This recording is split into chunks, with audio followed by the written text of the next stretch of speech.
Hello and welcome to the Mythic Odysseys of Theros, D&D with an ancient Greek twist. I'm your Dungeon Master Red Nova, and I will say hello to my faithful players, down to 3 tonight, I'm afraid, as a couple people have to work, and a couple people are not feeling super well, so I suppose you guys will have to make do. How is everybody? Everyone have a good time this week? Yeah, really excited to get back into it. Feeling spiffy. Alrighty. In that case, let's begin. When last we left off, this unlikely band of allies, forming slowly over time, had been hot on the tails of certain clues leading them to some nefarious deeds that are going on just beneath the surface, just behind the wallpaper of this island there on Kephalis. After being accosted by a group of more stealthily skilled thugs, they were able to question one of them and learn that this enigmatic figure known as the Balgura, who seems to be this mob boss or this kingpin of sorts that runs everything on this island, is aware of their presence and has marked them for elimination. After a disagreement upon the fate of the final surviving member of the group of assassins that accosted them, our group of adventurers bedded down for the evening, resolving to end this once and for all, hopefully soon. And that's where we left off. You all come to after a long night's rest. So, band of misfits, what would you like to do?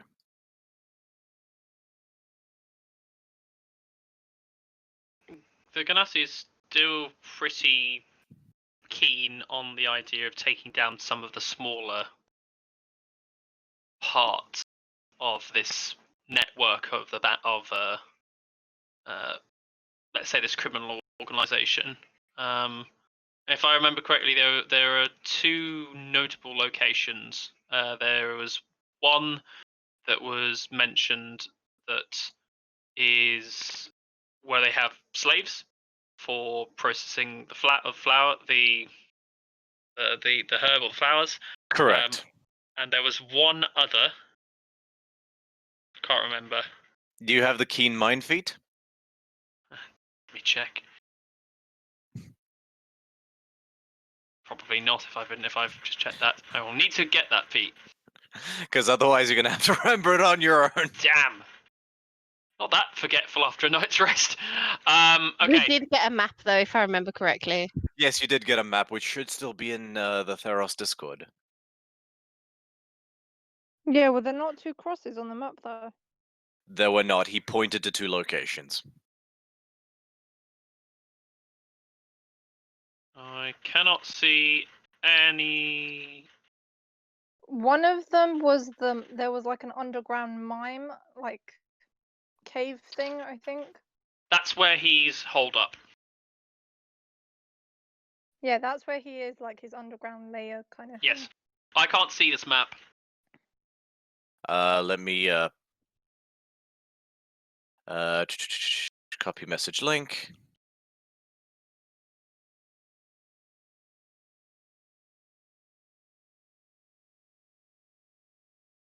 Oh, I To found it. anybody who may be watching who can't see the map, I do apologize. We are working on optimizing our overlay in order to ensure that you guys can see the visual aids that I like to supply to my players as they play them.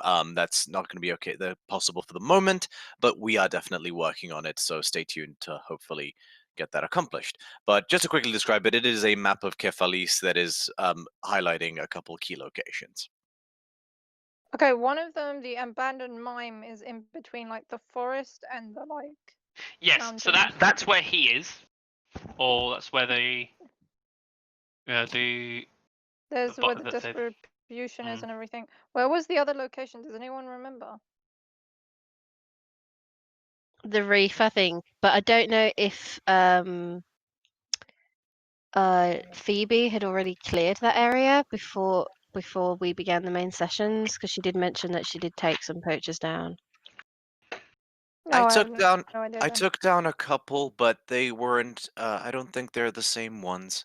The ones I took out were off the coast of the mainland. Phoebe says. And I can't see on the map where the slaves would be held. He did, so that I'll just for the purposes of brevity, I'll say that he did point to so where you see the other forest to the east side of the east side of the island. Yep. The leftmost point where the forest meets the mountains is where the sort of just under that, where that little tuft of grass is where he pointed to on that map. Okay. In which case, that's where the slaves were, or that those were being worked against their will. And since I can't remember exactly what the other part of the other part of his network was, I think Ganassi is going to suggest, before we cut off the head of the snake, we can weaken his defenses around, or his influence around the island. That might draw him out, or perhaps draw out more of his folk inside the mines. There were 13 at least that reside with him, and I do remember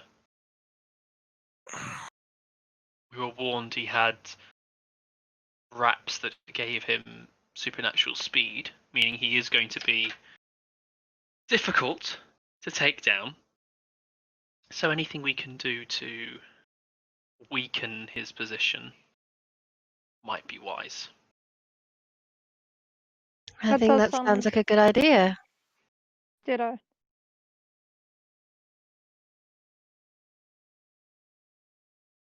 And add we can get inside his head a little bit, like we've destroyed all his little things.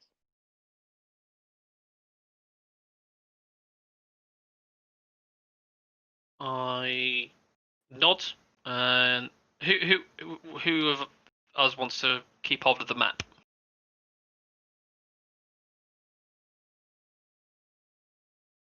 I I guess shall. I don't mind. Cool. You don't want to? I pass the map to you. Okay, I will add it to my equipment.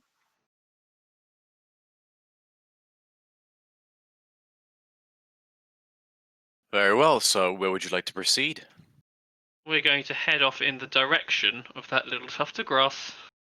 All right. Crack of dawn, early morning, nice and easy. You guys set off. It takes you approximately. It's a good question, actually. I need to start doing. Everybody stand by, please. The draft. I'm trying to be a bit better at actually doing proper travel pace. So there is a rule on travel pace. Let's have a look. See here. Calculating travel pace. D&D.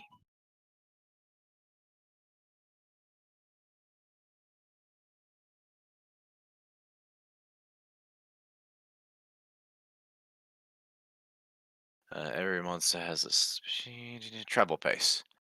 Well, that's more just saying whether or not we're going to, if we're traveling at a forced march or similar. Yeah, We're yeah. traveling a normal pace. If we're traveling for the day, probably 20. In fact, 24 miles. So 24. Yeah. So normal pace, 24 miles per day, 3 miles an hour. Okay. I was looking for the hourly pace. So you guys, if I remember correctly, you decided to camp right outside the town of Cetus, correct? Yes.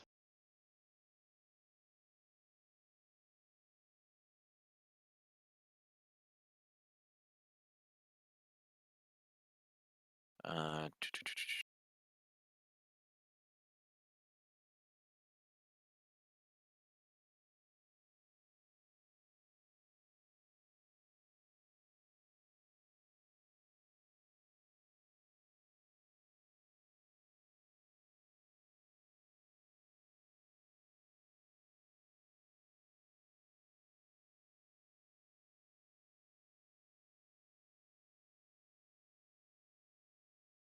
Bear with.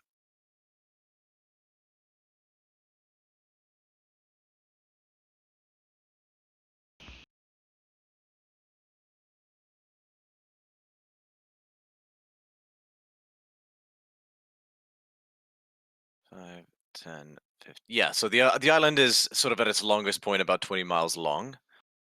With that in mind, so yeah, so it is approximately 5 miles to get there. So it will take you the better part of an hour and a half.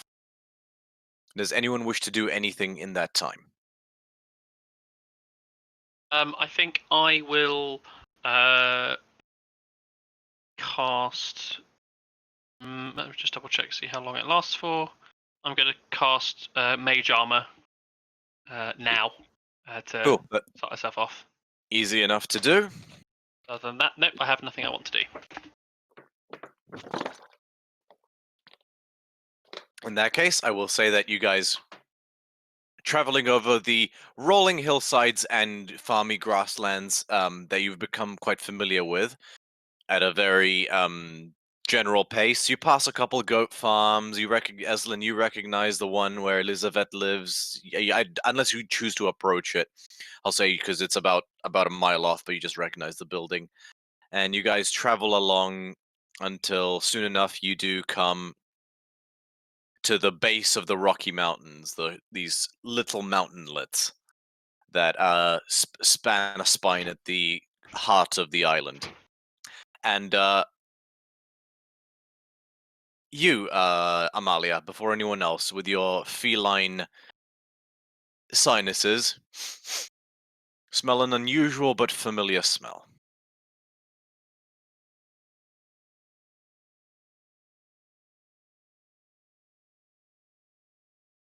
Did you say unusual but familiar? Yes. How can anything be unusual but familiar?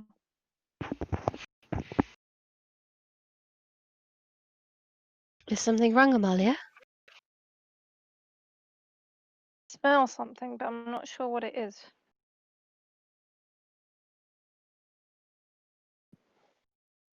Does it happen to smell like this flower? It could be, but I don't think it is. It does smell exactly like the flower. I can't remember what this flower smelled like. No, but you can ask that question to the do. DM. Oh, sorry, I didn't know I could ask that.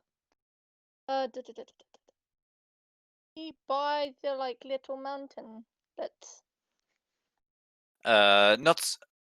It's closer to them, but the smell is already quite strong, from what you can gather. climb over the mountains to see what's over it.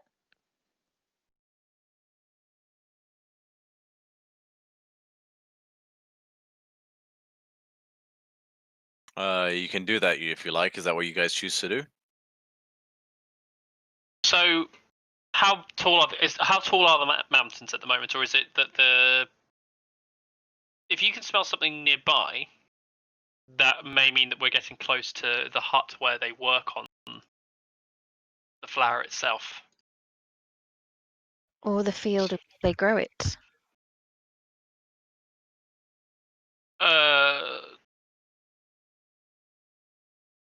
If you are able to hunt the source of the smell, we can follow you, and maybe you might be able to lead us to where we need to be.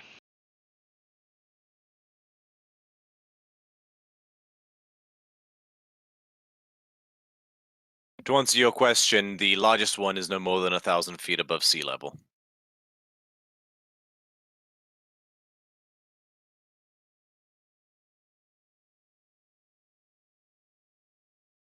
What direction Oh, does is the it smell? coming Is the from smoke? over the? Go on. You know what? Yeah, That's pretty generous. The tallest one is maybe 700 feet above sea level. Sorry, go ahead. So is the smell coming from above us or near us? It's coming from near you. So could we go to the where the smell's coming from? How far is that? Make a survival check. Actually, survival or perception, your choice. Oh no, actually, this would be perception. My bad. Make a perception check.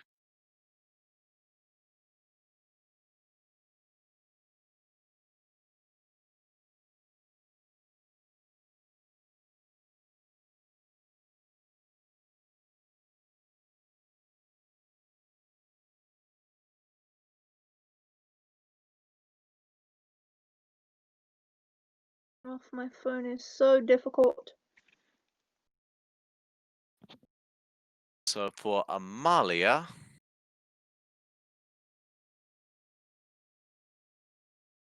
that would be your perception is +3. 18. 18 total? 18 plus 3 is 21. 21. Nice. Yeah, easy enough. So you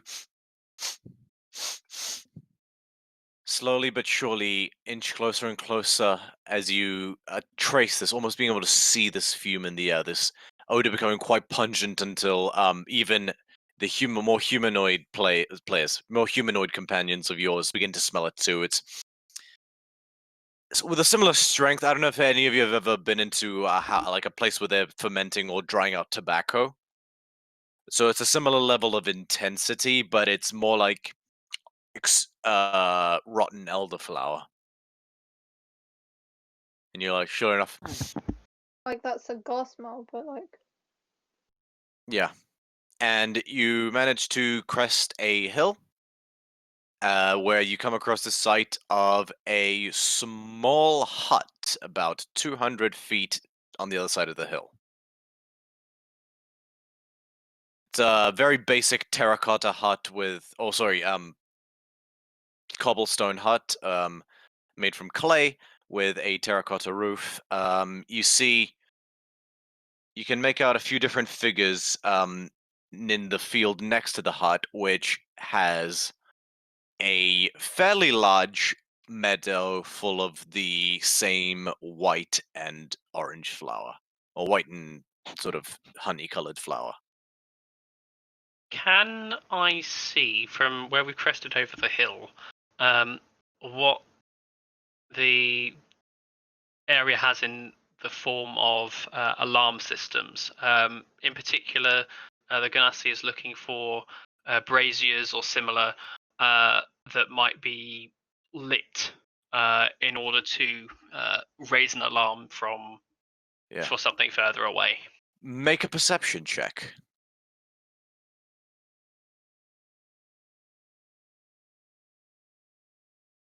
So 14 plus 5, that is a 19. And you're from your angle you're looking at.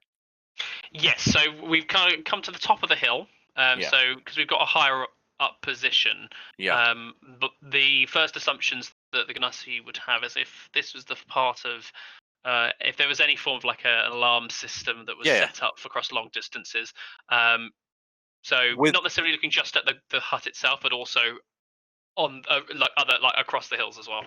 Okay, so with a 19, you guys very discreetly angle around this particular hill, trying to keep as low as possible. Ganassi, you do spot a it's a like giant dish, just a basic copper dish that's propped up on these 3 sort of tripodic sticks.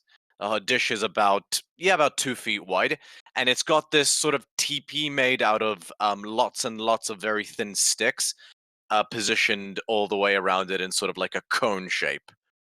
And How close is that to the actual building, or is this one that's further it's right. away? It is right next to the building. It's on the far side of the building from where you guys are. Okay. No, there is no other one to be seen for like on the hills itself. So assuming that there might Not be. that you can see. Yeah. Okay. The Ganassi is going to gesture in the direction of this brazier, or sort of like dish, and say in a low voice, "If we do wish to proceed, I would suggest we make sure that doesn't get lit, or we take it out, snuff it out if it does light." Maybe we could, dispatch of them first, and then light brazier to bring the other people here while we go and tackle the mine.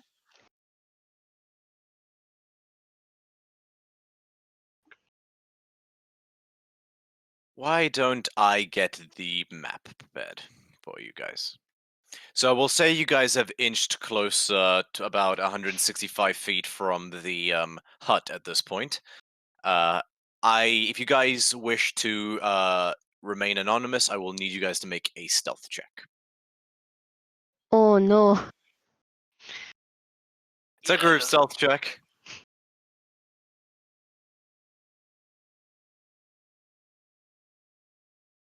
Okay, that's a +1 for me. With my disadvantage, natural 1. Oh no! Okay. And I am a 10 +1, so that's 11 total. Okay, Amalia.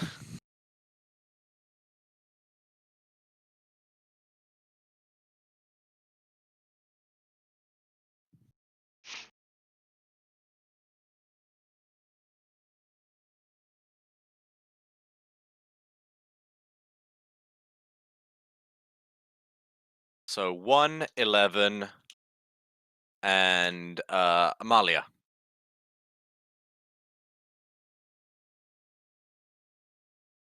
If you're saying anything, Amalia, you are muted.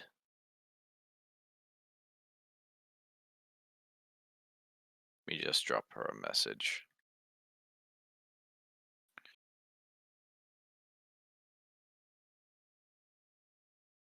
Sorry, have you changed the map yet, or is it still on the title page? Just so. Oh, that's a good point. Oh my god, there's so many of them. Having inched closer, you do manage to spot that about half of the people you can see in the field, the ones that are actually working the plants, are wearing little more than loincloths and have chains around their necks. And around their ankles. Can we see if the chains are are they joined to each other, or are they just joined to themselves? Make a perception check.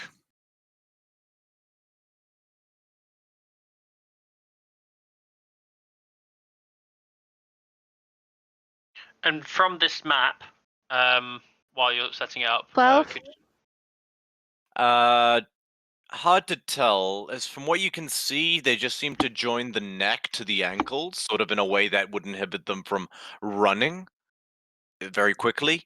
But if there are other chains, you're not sure. Alrighty. Could you ping on the map where this warning beacon? Oh, Might wait, be. wait. You can't see another. You move closer, but it would have been here. Right. Okay. Where are we in relation to this part of the map? If you scroll all the way down, you will see your tokens. I cannot. I can. The lowest I can see is here. I cannot see the tokens. Oh, there we go. Yes. Scroll there out. We go. Yeah, I was scrolled out. Yeah, I can see them now. They're at the very Weird. bottom of the bit of the map I can see. Cool. I will Jaeger, Calliope, and Phoebe for the moment.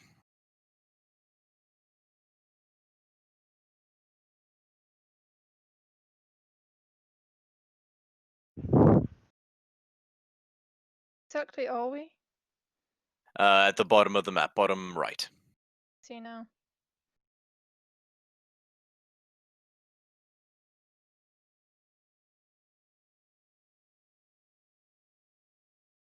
Cool. And Amalia rolled a 9, so for the moment, purely because you're so far away, they do not seem to notice you.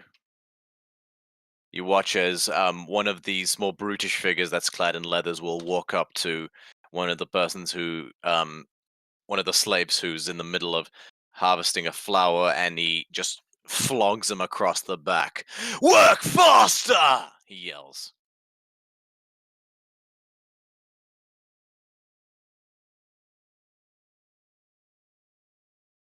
I'm going Amalia, Go on. Yes. what do you know about the flower? Does it have any worrying properties? Should we burn it, or? Well, it's a poison. So Is there a likelihood that if we should damage the flowers, that they will release this poison, or does it have to be distilled? Well, the person who killed themselves used it as like a liquid. I think they turn it into a liquid to create such poison. That sounds as if it would be distilled, though I would imagine if the flowers were set ablaze, they may at least produce some form of discomforting aura of smog. As an assumption.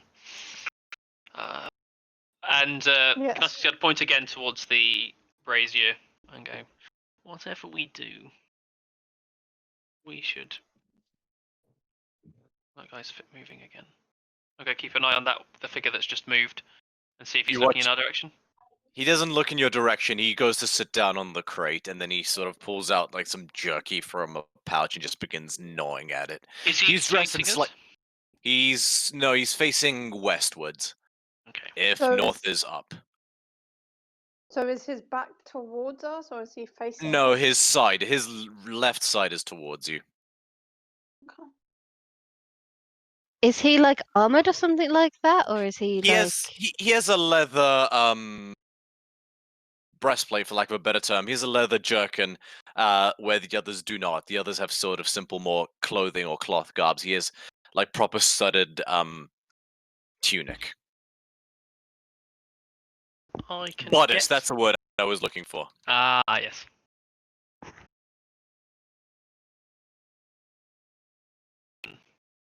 But I would not be able to defend against.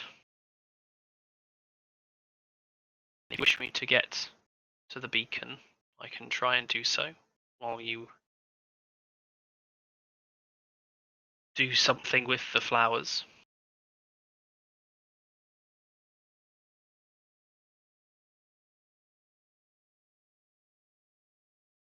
We are quite a distance away, so I think we'd have.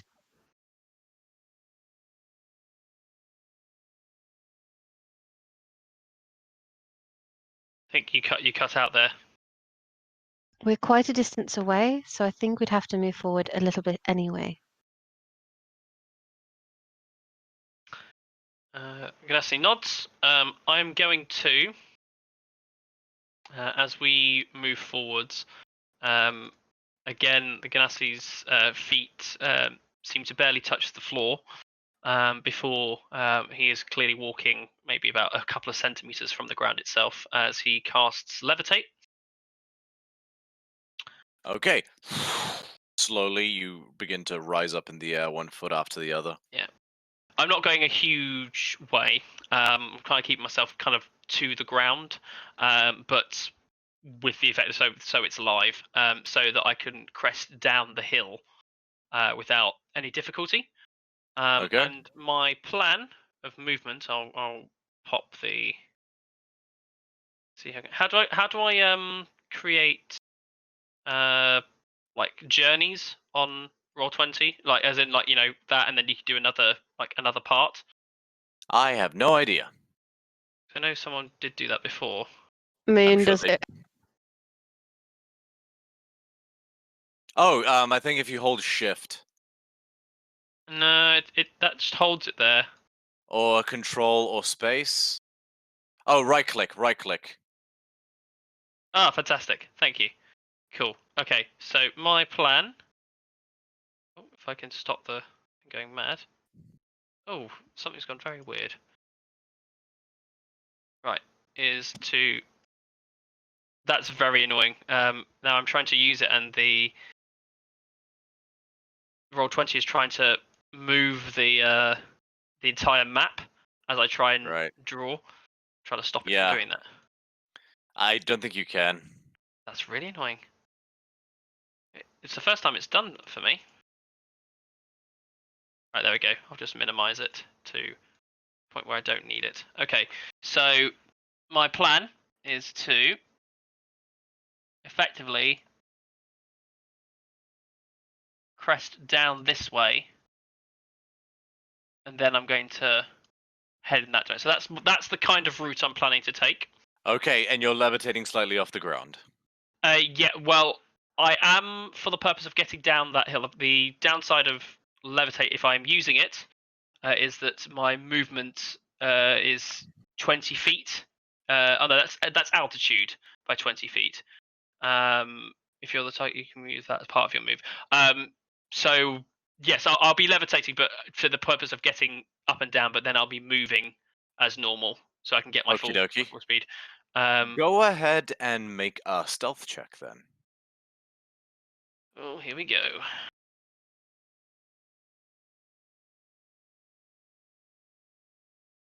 Yay! 18 is good. 18 plus 1, that is 19 total. Just really anticipating a low score there. I'm glad that it wasn't. Okie dokie, so...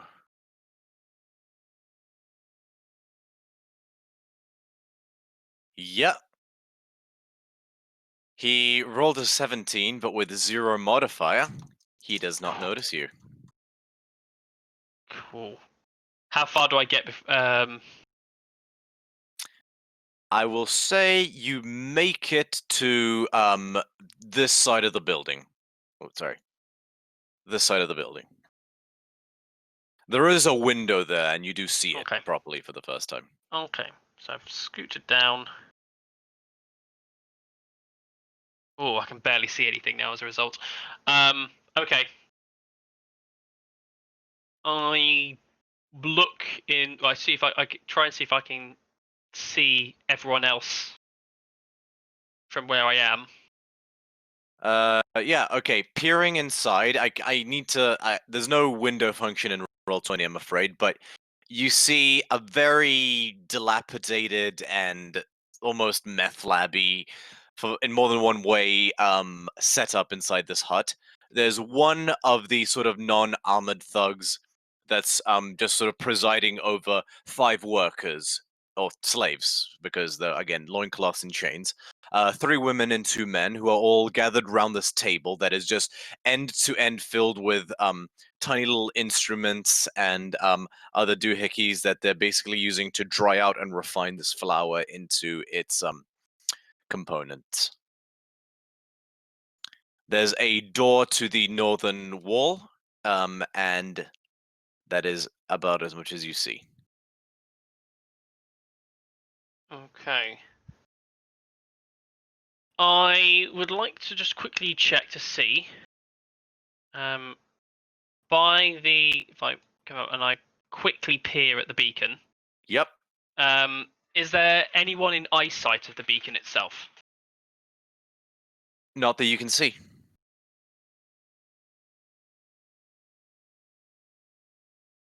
Okay. Can I also see if there are any immediate ignition sources, such as a torch or similar, nearby? You do see not a torch per se, but you do see a thing of flint. Okay. Yeah, flint rock and a small sliver of iron for sparking that. Okay. I am going to again. Yeah, my intention is to go over and remove the quick sources of lighting it, pocket Okay. them, because removing the entire beacon might be noticeable, but if I take away the sources or the easy ignition sources, it makes it It's a harder for shame me you to. don't have shape water. Indeed. Just get the wood wet. I'd need to have water for that anyway, I think, wouldn't I? Create water is it would be the ideal one. That's the one I'm thinking of. Do you carry a water skin? This is a big pyre. It's like Yeah. 2 meters tall. And no, like- and no. I have a little bag of sand. But that's Good for you. Yes. So yeah, no. I will. That will have to do for now.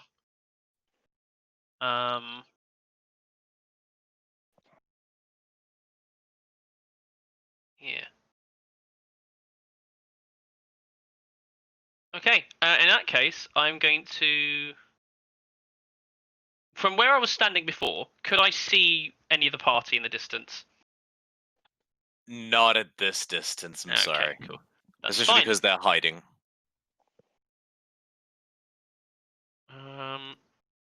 Okay. Well, what I'm going to do now is I am Oh, going to. no. Oh no. That's always Oh, good. you said what I'm going to do now, and I'm bracing myself. No, it's not going to be a problem. I will tell you what I'm doing once I move myself over here as well. But I'm simply going to settle myself in by the crates and wait to see if any until I can hear something is occurring from the party. But while that's going, I'm going to send you a message with what I am going to attempt to do in the interim. Copy that. What are you guys doing whilst he's doing his little, not Ethan Hawke, what the hell's the character from Mission Impossible called? Ethan Hunt. While he's Ethan hunting, what are you guys doing?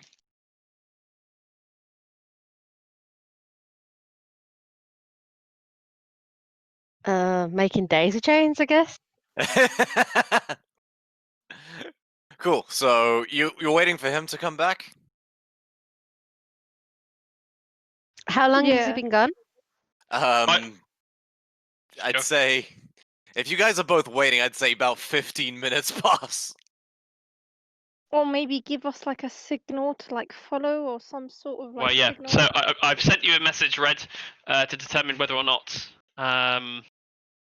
if I am able to do that, and if so, Make a sleight of hand check. okay, I can do that. The heck is a sleight of hand? The ability to do something discreetly. Oh, okay. That makes sense. It's not bad, but it's not good. 15 total.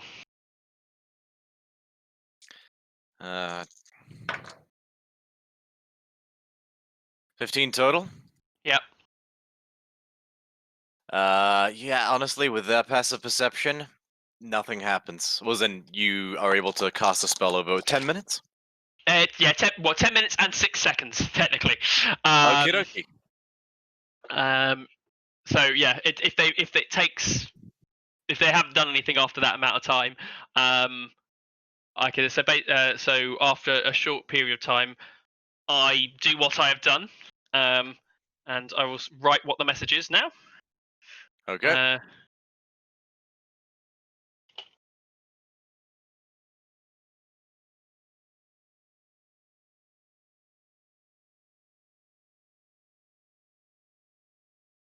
Let me just double check how many characters it can be. Up to 10. Oh, yeah, okay.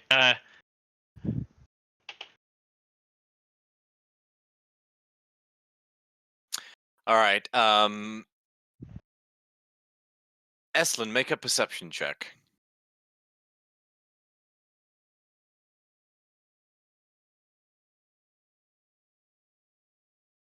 $18. Alright, you're in the middle of making your third daisy chain, and you glance up at the sky and you notice that the clouds have formed the shape "in position, go." The words made out of cloud. I think we've had our sign from Ganassi. And I'll point to the clouds above to whoever's. And my head tilts back and looks up. Can cats look up? Well, I am a light, and of course I can look up. Can dogs look up? If my dog's any indication, they can. Cool. It's a Shaun of the Dead joke, guys. Sorry, it's been a while. Same. I was haven't watched wondering if any someone would pick it recently. up. Yeah, so in the sky, very unlike the normal cloud, the clouds seem to have some of the clouds seem to have held in place. Although they do move slightly with the wind, they don't move as much, but they very clearly form 3 words and a full stop. And it just says "in position, stop, go."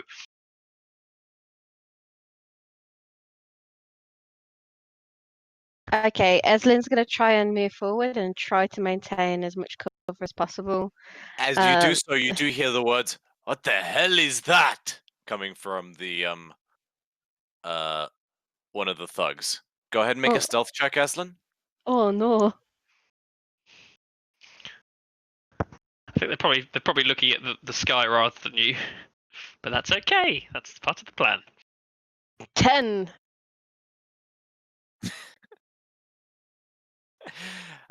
Which way are you heading? Show me your path. Like here to start, and then eventually like I guess I'll just try and get down the mountain as sneakily as possible. All right, go ahead and make another stealth check as you climb down the mountain. Or climb down this little rocky crag. If I did hear that, yes, you've got it. So yeah, because it's a concentration. If I did Cool. hear that, then Almost I as soon will- as it's there, the clouds part and sort of go back to shapeless white fluffiness. That's a 3. All right, you managed to get down. You managed to get down to the rock where you are. You're there, where you sort of get up and look around, and you see that the big dude, the one dressed in sort of the leather tunic or the leather bodice, is just staring at you. Oh no. And he's like, he's got a slight look of pity in his eyes. Oh, hi there. How are you? I heard this might be the place to buy some henbane. Make a deception check with disadvantage.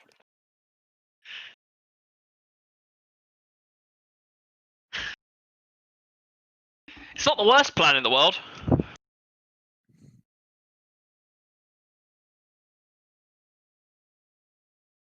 That's a natural one. Oh no. Oh god. Oh no. He looks at you and says, "Okay, to be clear, we're going to kill you. But before that happens, I would just like to say that the audacity of attempting some shit like this is, I'm a little bit impressed. For what it's worth, you can die knowing that." Well, for what it's worth, I'm not very impressed with you. He just looks at you and says, "I'm going to start stabbing you now. I don't know when Can I'll I stop. cast fog cloud over his head? Like, I need try everyone to to. roll initiative." I kind of want to charge at him. Would that include me? Yeah. Cool. You would have heard this, so Yeah, cool. let's get some music in here. That would be 8 total. Nice. I'm not doing better. 9. 11.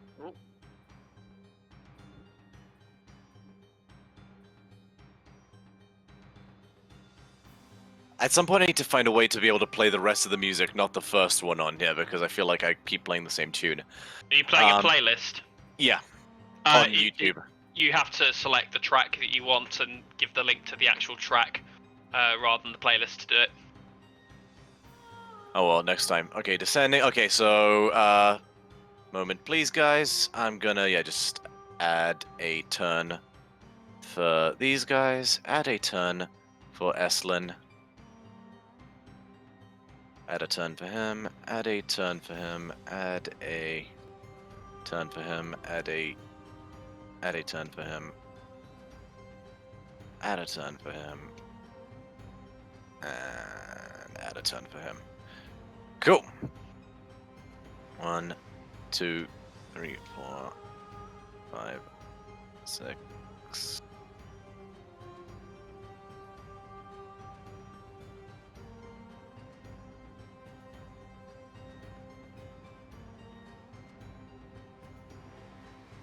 Okay, just gotta turn rhythm down slightly, yeah. Alright. 1, 2, 3.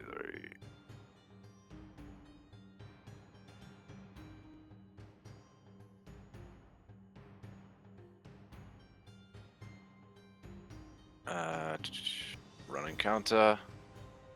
Auto roll initiative. Wow, they did not do great. 5, 6, 3, 18, 6. 5, 6, 3. Do you need us to roll Eight. to roll for Calliope or Phoebe? I will do so in just a moment, but thank you.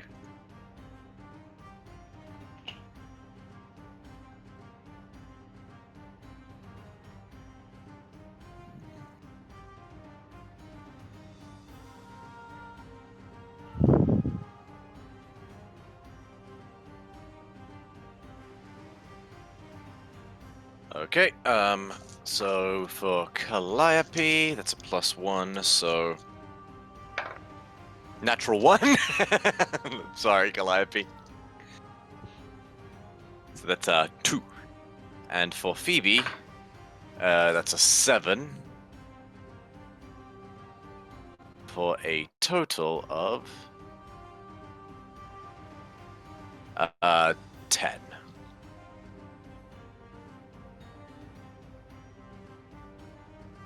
Okay, Amalia, what'd you get? 11. Okay, Amalia 11. So, top of the round is this big dude.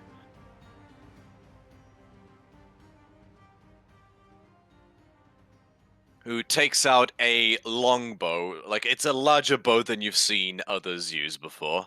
They've only been using short bows at the moment. This one's sort of a big old two-hander. And, which the range on that is 100 feet. Sorry, not a longbow. This guy's got a heavy crossbow. A big ol', like... You haven't seen too many crossbows. They're fairly uncommon, but you're aware of their existence. He pulls out a big ol' one. And so 100 feet, which he can take. So he's going to take a shot at you, Ezelin, with his heavy crossbow. Oh, that's not great. 9? God no. A 9 does not hit.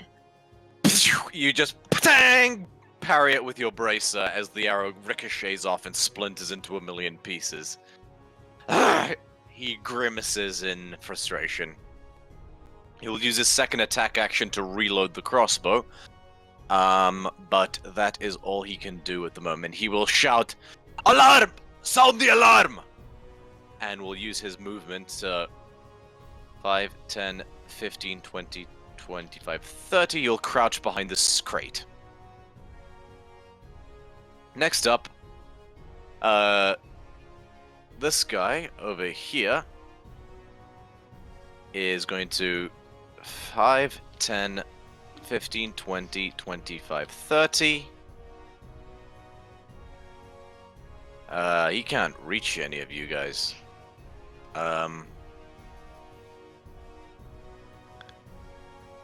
So he's going to hold a bow shot. Yeah, he's going to hold his bow at the ready, waiting for someone to get within reach. So actually, he's going to move more... Yeah, over here, I'll say, actually. Yeah, over here. And he's going to hold his short bow taut until someone gets within reach. Next up... this guy is going to... You don't see what he does. Next up is Amalia. Your turn. Can I form an Echo Knight in front of me? Right in front Well, of you? actually, Yes, no. you can. Yeah, okay. Do that. And then I'm gonna move from where I am to round about where Estlin is, if that's possible. Okay, so you have 30 feet of movement. So you're gonna dash. Yeah. Okay, so you can move... Actually, you can move 60 feet. Sorry, 70 feet. 5, 10, 15, 20, 25, 30, 35, 40, 45. You slide down the rock. 40.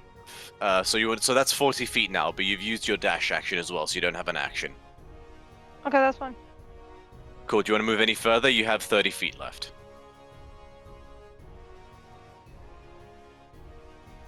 Can you move my Echo Knight 30 feet? I don't think so. Let me have a look at the ability.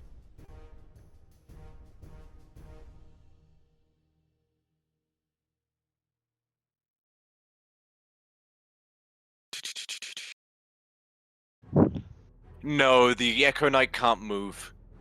Okay, okay. You can teleport to swap places with it, but that's it. Yeah, do that then.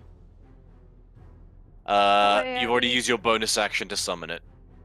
Okay, never mind. I'll do it next time. Thank you. Okay, so you'd move down and then teleport back. Mhm. Okay, fair enough. Next up is Phoebe, who is going to... What can Phoebe do?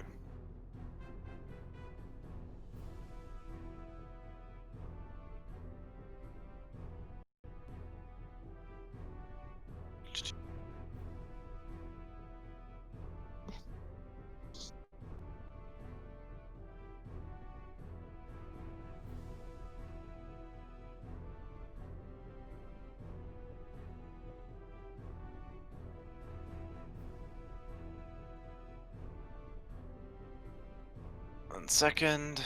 My apologies for our viewers.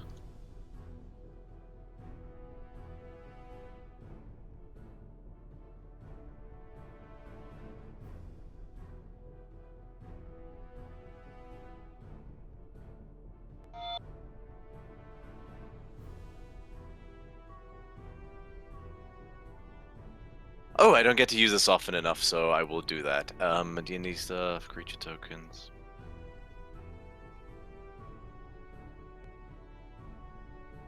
Ah, for the love of... You watch as Phoebe's shape begins to twist and form. Fur begins to grow. Not orange fox-like fur as before, but a thick tuft of brown fur. Her bottom canines elongate into these tusks that coil around. Her snout bends upwards and becomes swine-like. And before you know it, a large boar is standing in where Phoebe was. All right then. Casual. Something you don't see every day. Mm. Just gonna park that to the side. Let me pull up the boar's statistics. Speed of 40 feet, so bonus action, wild shape, and will 5, 10, 15, 20, 25, 30, 35, 40. And will 5, 10, 15, 20, 25, 30, 25, 30, and will take cover behind this tree. Next up, it is you, Eslin. Sorry, I think I'm not added on the turn order there. Oh, I I'm was so a 9. sorry. That's right, no worries. I just wanted to double check. Yeah, so I'm a 9 in total. Okay, in that case, it is you next. Yep, cool. Did it sound like there was anyone running or planning, I could hear was moving in this direction? You at haven't the heard moment? footsteps yet. No, that's fine. I've got a few things that I can do. The amount of sticks set up on here, how many are we talking? Like, what's the weight of all these sticks as a rough estimate? Oh, easy, like 100 pounds. It's a big thing of wood. Actually, okay, no, I can't do basic math, sorry. 30 kilos? Okay. Okay. It's a big old pile of branches. Sadly, it would take me another 10 minutes to cast floating disc again, so I can't do that. But I was just thinking. Ganassi, help us! In a minute! Yeah, just sorted something out. Okay. In which case, I hold my action at present. Okay. The held action is to cast a specific spell, which I'll say. I'm basically holding my action to cast Warding Wind. for when Okay. someone comes round. I'm not doing it yet because that might bring, like, I don't know if that makes a sound for them anyway, but when someone comes here to cast that, so it's prepared. Copy that. And that's all I'm doing at present. And other than listening out to hear where I think they might be coming from. Warding wind spell. Oh, so it's like, okay, I got you. Yeah, so effectively, the main focus for that is the reason I haven't done it straight away is because it deafens me and anyone else that's in it. But the reason I've done it is it will also extinguish unprotected flames in the area. So Copy that. it's another method to stop them from lighting it, even if if they've got a torch. Copy that. Eslen, it is your turn, finally. Okay, no worries. I would like to do a guiding bolt at my dude that told me he was gonna kill me. Okay, go ahead and make an attack roll.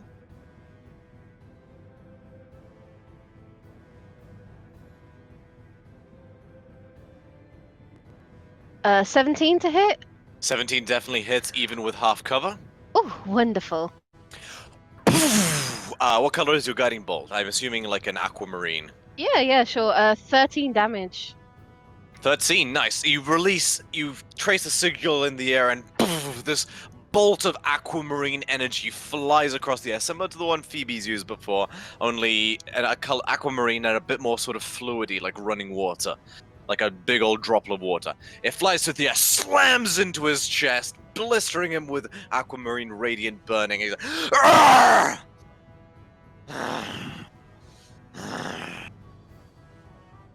He grimaces at you, ready for combat. Wonderful. I would also like to move just in front of Phoebe. With the rest of my move. Okay, go ahead and do that. Next up, it is this gentleman right here, who is going to 5, 10, 15, 20, 25, 30. He's going to take a short bow shot at you, Amalia, because you're closer. Hang on. Yeah, just within his range, so he's going to take a short bow shot at you, Amalia. That's a natural 16. 19, Amalia?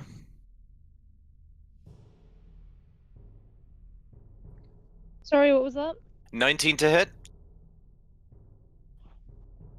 Yeah. The arrow flies through the air and manages to land in your shoulder.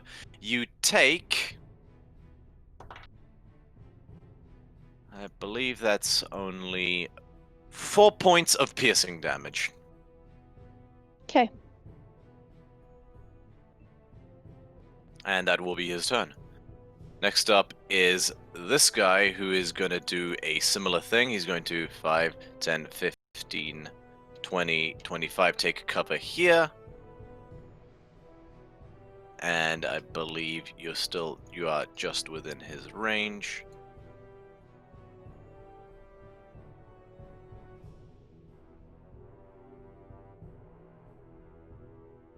Oh no, you are. So he's gonna do it at disadvantage because you're beyond his regular range.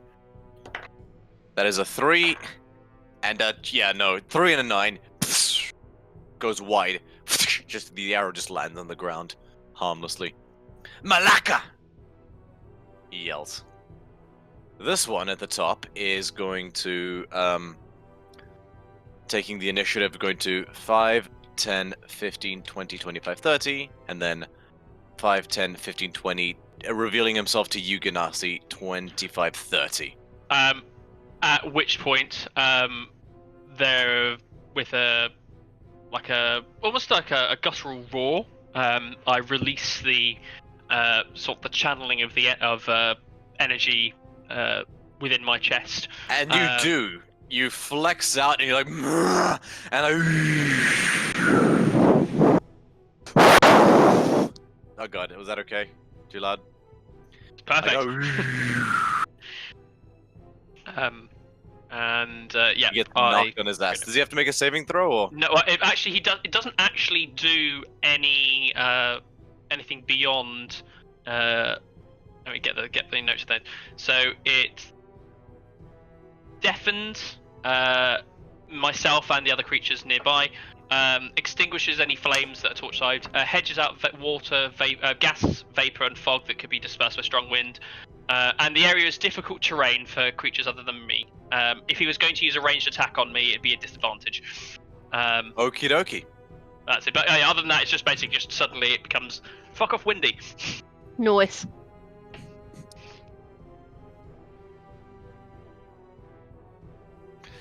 Next up, it is Calliope's turn, finally. Let's have a look at what you can do, Calliope.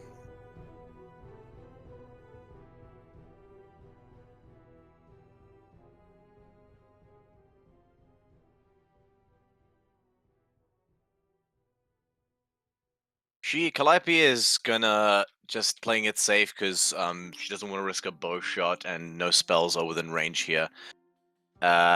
She's gonna take cover behind this tree, giving herself full cover, which should also bring her within range. What's the range on this?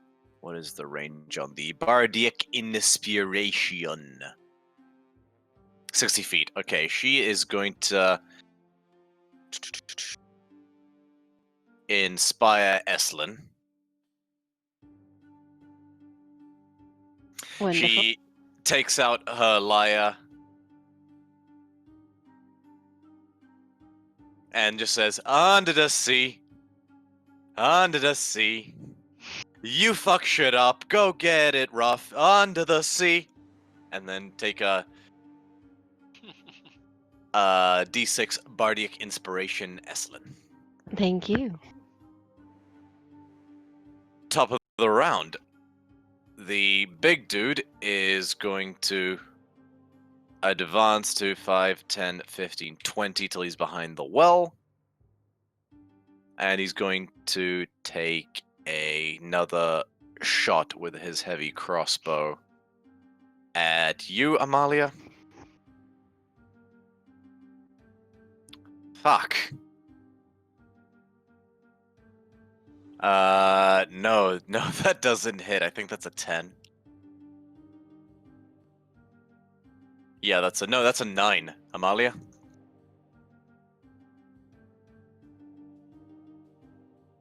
Amalia.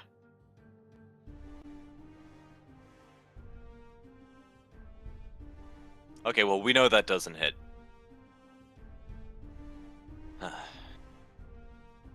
And bonus action, he yells, "Spread out! They've got magic!" Next up is this guy, having held his action and lost it, is going to 5, 10, 15, 20, 25, 30 to get in cover with this tree. And he's going to take... I don't think... And he's going to hold another bow shot until someone comes in range. Next up is... Where is this guy? Oh, same thing. You guys don't know what's happening with that. Amalia, it's your turn.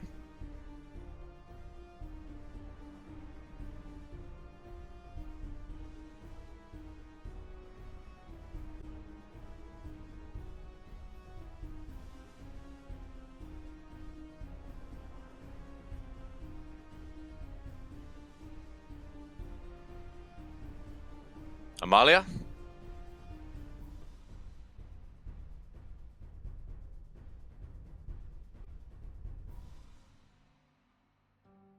Alright, we'll come back to her. Phoebe is going to turn. And I believe...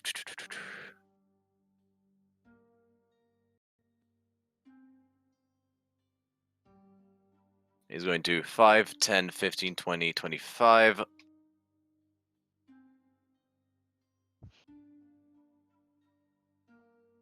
And yeah, she's just gonna hold that there, just taking cover until she can get a bit closer. Next up is you, Ganassi. Okay. While still holding both my hands out and sort of relishing in the power which I am exuberating, and definitely playing in a little bit to his own limited memories, of his own childhood.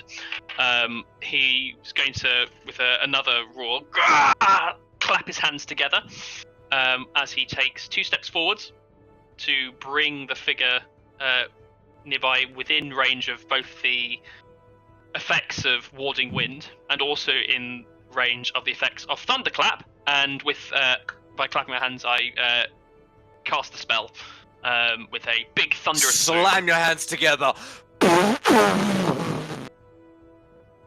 Lightning rings, thunderclap rings out. Constitution saving throw, yes? That's right, yes. Fuck, that is a really bad roll. That is, like, First time that someone's failed the roll. Yep. Well, no, because, oh yeah, well, that's a natural 4, so yeah. And he takes 4 thunder damage.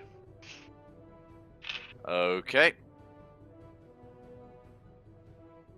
And then, after doing that, I'm gonna move back to the other side of the brazier.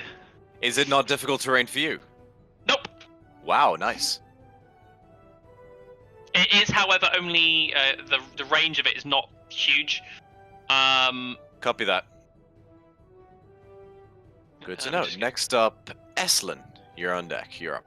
Okay, can I use my short bow, please, to shoot the guy, or attempt to shoot the guy? Go ahead and make an attack roll.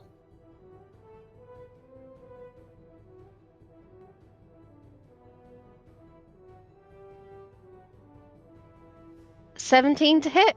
17 definitely hits. Go ahead and roll damage. 5 points of damage. Ah! He snaps the arrow shaft off, throws it on the ground, but you can see that his shoulder is bleeding quite badly from that shot. 5 total, you said? Yes. Cool. He's a bit bloody now. Wonderful. I shall stay exactly where I am. Okie dokie. Next up, this guy is going to 5, 10, 15, 20, 25, 30. Actually, he's going to 5, 10, 15, 20, 25, 30. To get closer, and he's going to take a shot at you, Eslin, because you're the one who just shot. You do have a half cover from this. Okay. It's an 11. That's a no. Just lands in the tree. Reloads. And next up is... who is this guy? This guy is going to stay where he is and take a disadvantage shot at you, Eslin. Okay. That's cocked. 17. No, that's a 12. Just racking up a collection of arrows lodged into this tree that you're hiding behind. Next up is the gentleman who's going to take out his little machete sword. And 5, 10... He's now in difficult terrain, and from that I put the barrier in. 20, 30. He just makes it. He's going to swing for you, Ganassi. Yep.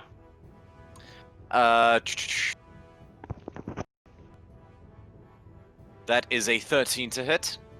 My AC is 13, so that would hit. However, I will use my reaction to gain a bonus +2 to my AC, which restricts me to not being able to cast anything beyond cantrips until the end of my next turn. Is that shield? Nope, it's arcane deflection. Oh, nice. So when I am hit by an attack or fail a saving throw, I can use my reaction to gain +2 bonus to the AC against that attack, or +4 against that saving throw. When I use that feature, I can't cast spells other than cantrips until the end of my next turn. Fortunately, my spell's already going on, and I was only planning to use cantrips anyway. That's amazing. What school is that? Abjuration? No. Let me see, where's that come from? War magic, right. I can't remember where it comes from. Okay, so he swings his piece down at you, and you just hold up like this thin little like icy blue barrier, like this bubble around you, and it just pong, it just bounces off of it. Come out so I can stab you, fucking coward!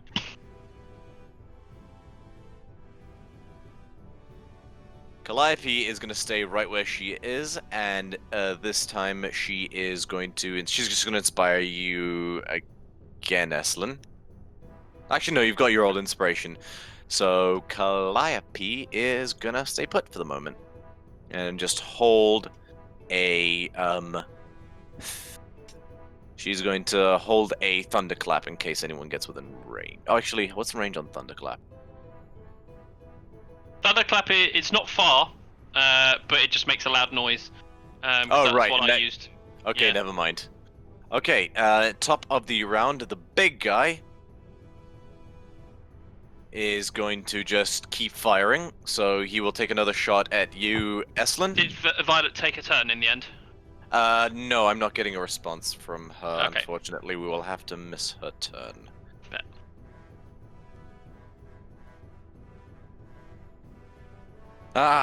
All you DMs out there, you understand me. You understand the struggle. Okay, that is a natural 16 for a total of 18, Eslan. What do I get for half cover? +2. All right, just give me 1 second to unequip my shield.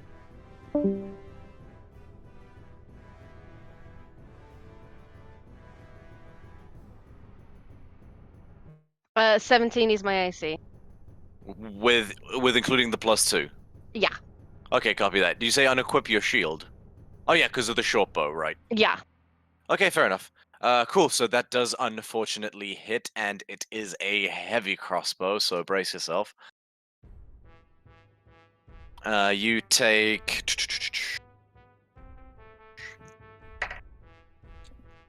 That's max damage. You take 10 points of piercing damage as you don't manage to duck out the way in time, and the bolt goes right into your clavicle, sinking deep into your shoulder pit. It stings like hell. It hurts a lot, but you grin and grit your teeth and bear through the pain, but it is quite painful. Nice. And second attack action to reload.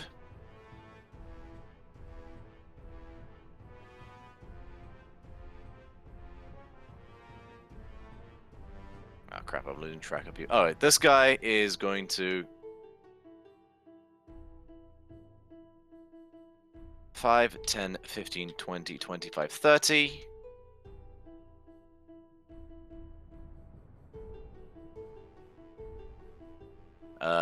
Can he? Yeah, it's gonna take a... Oh, he's just out of range, so disadvantage shot with you, Estelin.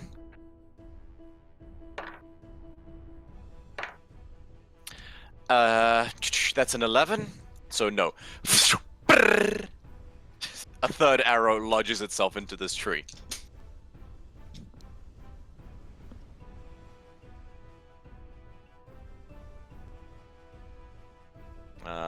And this guy's just gonna stay there. Amalia, are you there?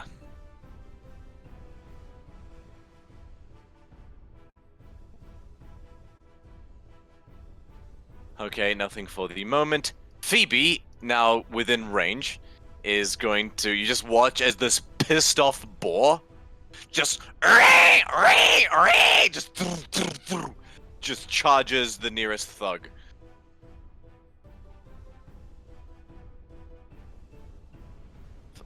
Oh, gonna...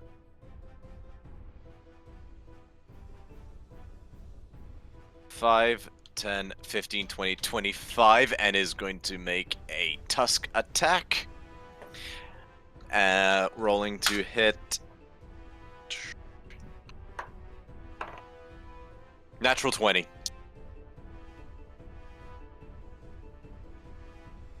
So that's... Oh, God. So it's an extra d6 because it's charge. So double. Because that's 4d6. Plus 1.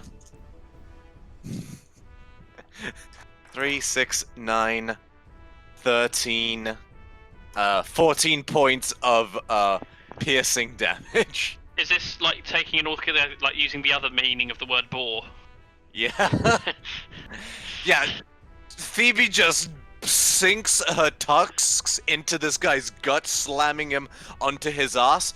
Her tusks still inside his belly. She jerks them to the side and rips, spilling his entire intestines out. Ah! He screams in pain as just his life force pours out of his gut, and almost instantly, and he's on the ground, like bleeding out. He is dead, having been bisected by this boar, full-on Robert Baratheon style.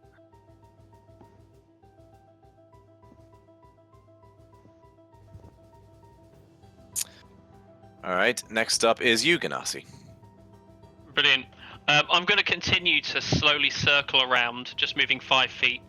I know I'm within range. I don't want to trigger an attack of opportunity, but I'm going to take the dodge action, as for thematic purposes, I'm using the big Razir and kind of like swiping more and more of the sticks at him as I kind of like slowly go.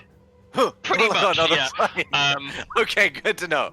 Which it's going to be a long time before I dismantle the entire thing in the process, but basically that's what I'm doing. Is I'm slowly just going around, just smacking them, but not doing anything else other than just trying to avoid his blows. He continuously slashes at them. He's like, "Motherfucking stay still, you son of a bitch!" Nice. Eslin, it is your turn. I feel like I've lost a dice. Righty. Same thing as last time. I only have 2 arrows left, so gonna try and shoot him. Okie dokie. Go ahead and make an attack roll. That'll be a 19. A 19 definitely hits. Go ahead and roll damage. That'll be a 4 damage. He's panting heavily. He is looking quite rough. He's still alive, but you have definitely hurt him a fair bit, and he's not in a happy place. His eyes are getting woozy and like getting a little glazed over every now and then. He's struggling to stay conscious. Next up is... Oh crap, I lost track.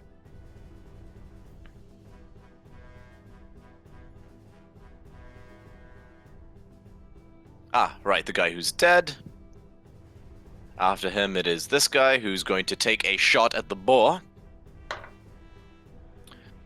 So that's a 16. A boar's AC definitely hits. So it's cocked. That is a 4 points of piercing damage. This boar is unhappy and just looks ready to charge again. Next up is this guy who's going to take a swipe at you, Ganassi, again. Obviously, That's disadvantage. Yeah. Yep. That is a 10 and a 17, so 13. 13 again would hit, but again, picking up a bit, almost like with one of the twigs. Sort of like flicks it, like deftly flicks it in his eye. So kind of like duck again underneath another.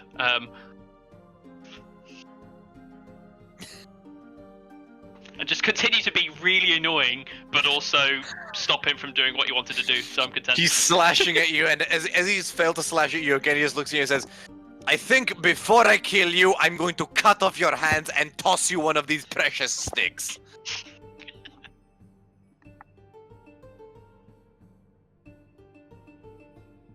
Alright, Calliope is going to 5, 10, 15, 20, 25, 30, skedaddle down onto one of the rocks, take out a bow, shot from the short bow, and fire.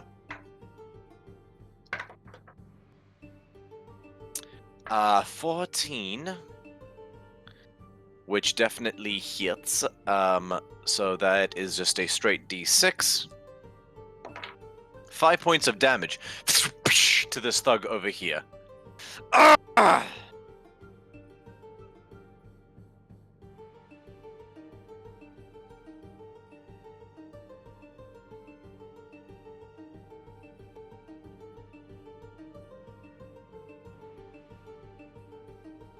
He finds the arrow sticking out from between the two ribs, and he snaps it off, like growling. Big dude is going to take a shot at the boar.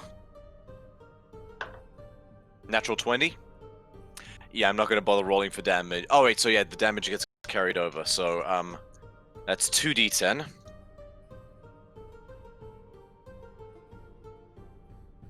It's an 8. And that's a 10, so 18 points of damage.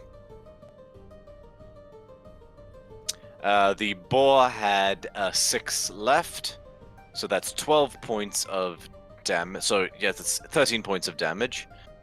So, we shall endeavor to do that onto Phoebe.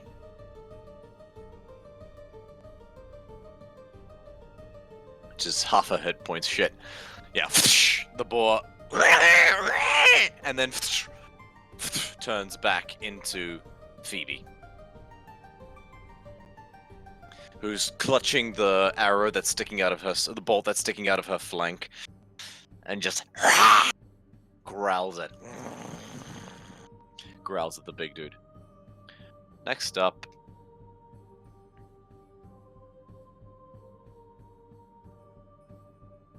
crap, I'm losing track. This dude is going to take a arrow shot at Calliope, because he saw her move. Natural 1. Calliope manages to duck. It like, the arrow just ricochets off of the rock. He's gonna try to move into melee. 5, 10, 15, 20, 25, 30. Yeah, 30. Yeah, what happened there? Think my lamp broke. My apologies.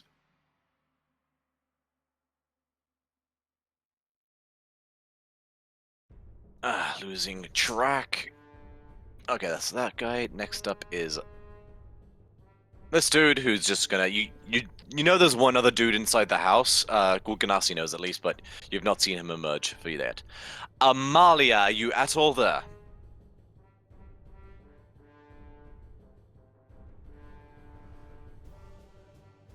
That's a negative.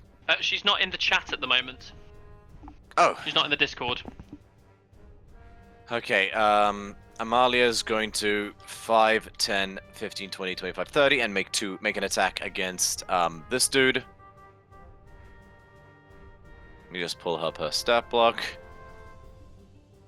This is not the fun kind of playing with yourself. 7 plus 6 still hits. And she's gonna, battle axe it, so that's a D8.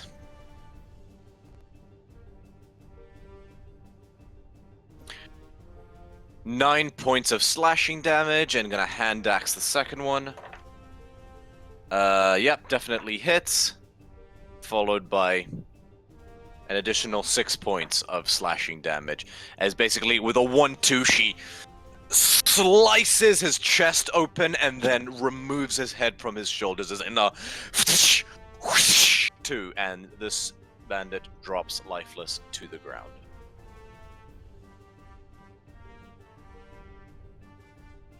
Next up is Phoebe, who's clutching her wound and looks incredibly pissed off.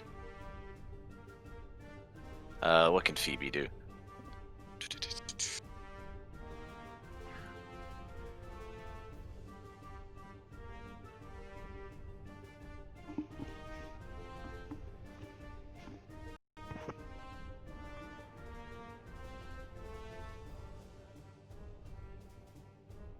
She'll honestly just guiding bolt. You see her green version of Eslin's attack.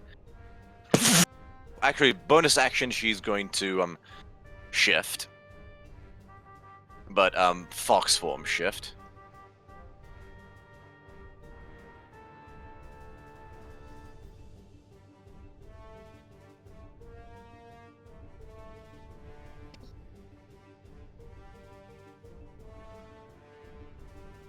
Cool, which gives her an additional 5 temporary hit points. And then we'll fire a guiding bolt.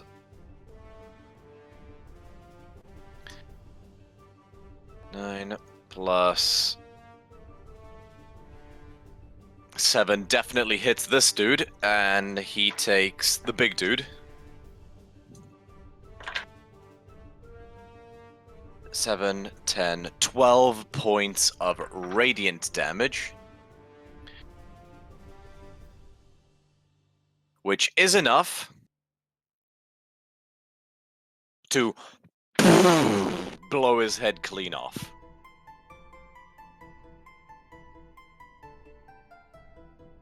And he just, Nice. his torso just falls back and lies down, lifeless as blood begins to pour out of his head stump. He is dead. Next up is you, Ganassi. I continue to take the dodge action, moving back and forth within the thematics of circling the space. Yeah. What I won't do because I don't want to trigger the attack of opportunity, but I can imagine them kind of doing a chase around the. Yeah, okay, I get your that point. as well. Yeah, I'll allow that. I'll allow that. And just continuing to, at times physically throwing the sticks, at times almost like picking them up with the wind and flinging them in this direction, while speaking in a very calm and controlled, but oddly charged voiced. You can't kill a god.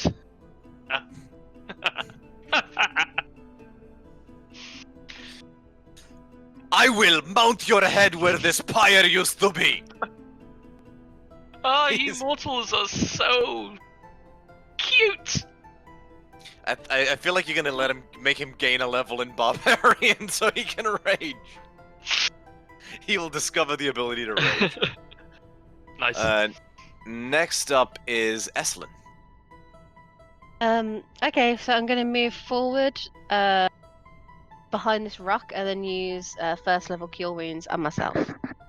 Copy that, and you do. Go ahead and roll healing.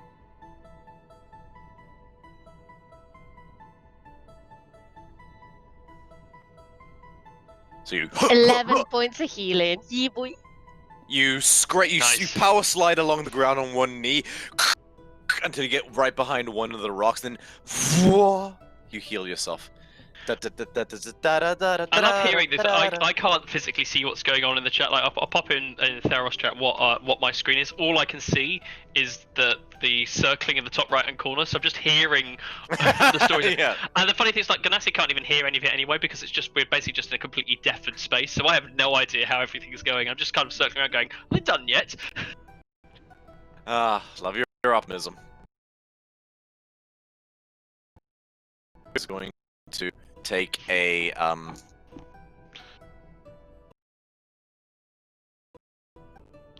pot shot at Phoebe.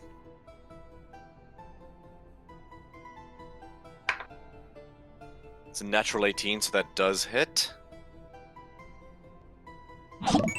4 points of piercing damage. Which seems to ricochet off of an aura that Phoebe has around her, but you watch that aura and become fainter after that fact. Next up is... Wait, losing track. Oh, right, the guy next to you, Ganassi. He's going to Yes. take 2 swings. Well, he's going to take a swing. That is a natural 20. And a 9 for total of 12. 12 misses. Running out of sticks, but he's like, motherfucker,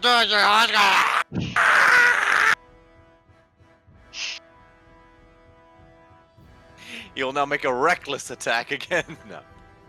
I mean, At this point, yeah. do you say I'm running out of sticks? Well, okay, you don't have an infinite supply of sticks. You can take the Oh, no, dodge that's action fine. as much as you want. Technically, you know, if I run out of sticks, then I've dismantled the pyre, so I'm kind of content with that. You're about 2/3 of the way through the sticks, just like unbunching them. Nice. Okay.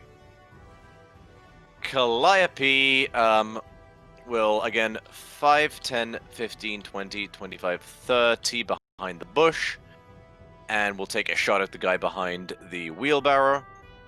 I don't believe that's at disadvantage. Nope, that is not. Natural 5, however, with no modifier. Just arrow lodges itself into the tree, into the wheelbarrow. Calliope's like, fuck a duck, and draws another arrow. Big dude is dead. Again, losing track. This dude is dead. Guy inside still does nothing. Amalia will 5, 10, 15, 20, 25, 30. 5, 10, 15, 20, 25, 30, and pounce out at this dude. Phoebe is going to loose another guiding bolt at that dude next to Amalia. Does hit.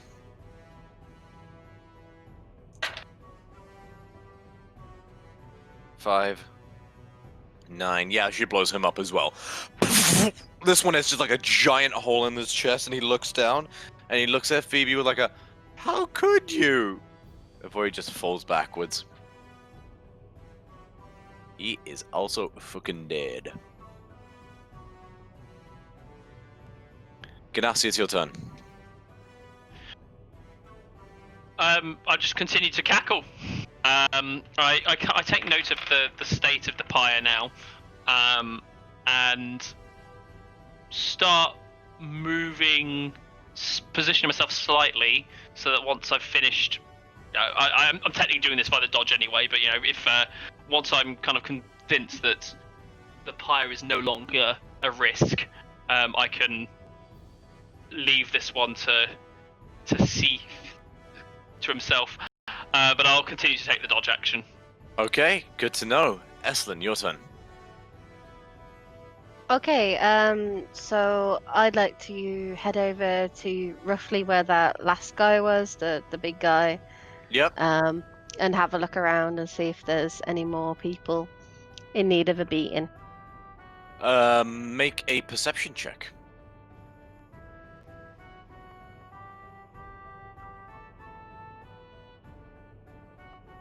That's a 15. You do not see anybody else in this outside vicinity. Okay then, what are the people doing? The slaves? They're just cowering. Okay, all right. Okay, next up is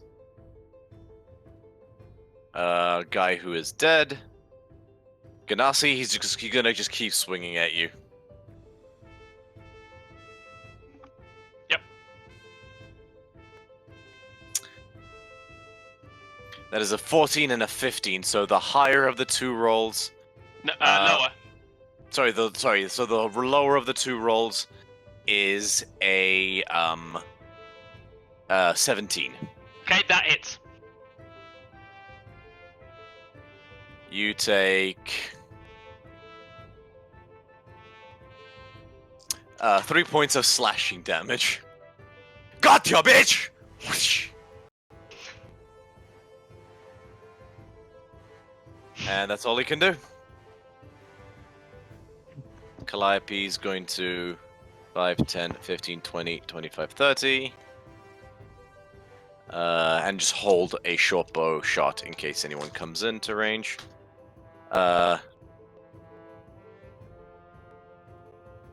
Nothing from that. Amalia will 5, 10, 15, 20, 25, 30. 5, 10, 15, 20, 25, 30.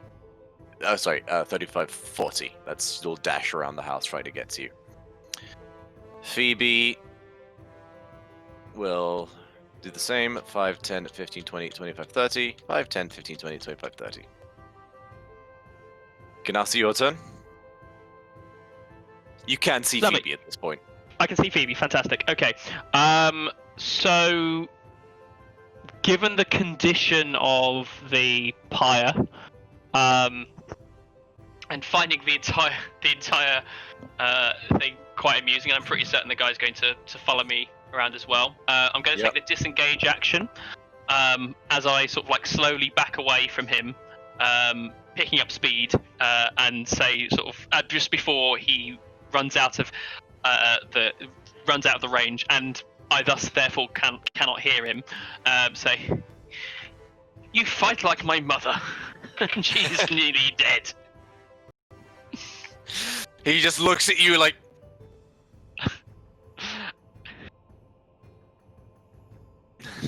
And yeah, I'm going to so 5, 10, 15, 20. I'm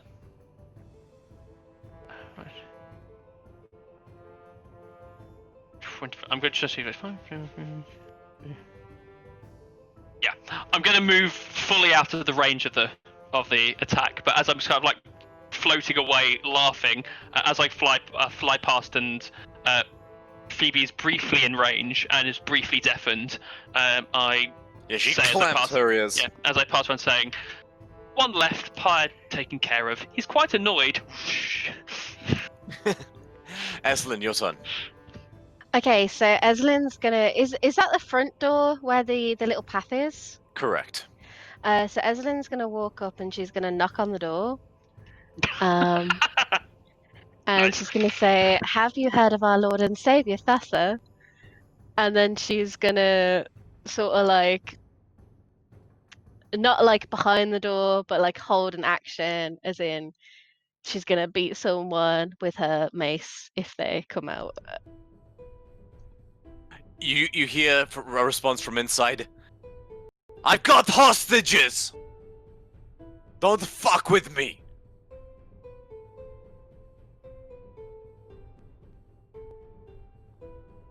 That's all you hear. This dude will 5, 10, 15, 20. He can't reach you, Ganassi. He like blown back the 20. Actually, do 5, 10, 15, 20.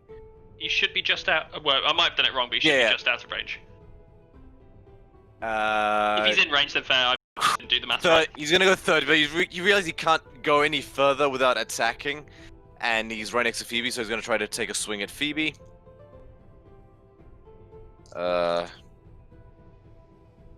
Nope, misses. Yeah, just like it's like the you're tossing up like little flecks of soil that are like stinging his eyes, and he can't quite. And he can't quite swing and reach it, unfortunately. Calliope will 5, 10, 15, 20, 25, 30, and we'll take a shot at this thug. That is a 12, which hits.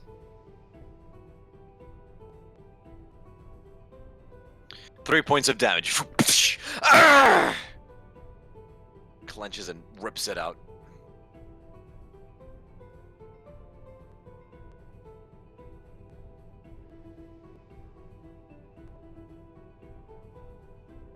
Next up is this guy who doesn't do anything else. Amalia is going to 5, 10, 15, 20, 25, 30.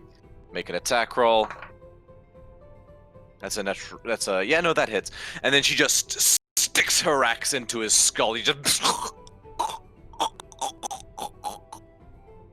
And he falls backwards dead. As he's falling, well. I just give him a gentle wave with my hand.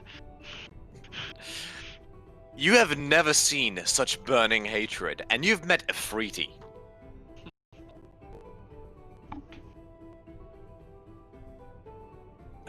Phoebe's gonna be like, "Aw, I wanted to kill him." And we'll just 5, 10, 15, 20, 25, 30. 5, 10, 15, 20, 25, 30. Ganassi, your turn. Okay.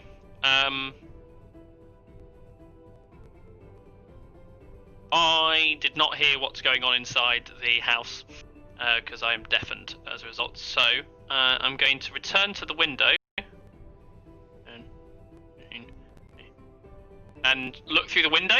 You see that 4 out of the 5 slaves that were working on the refining have all cowered into a corner.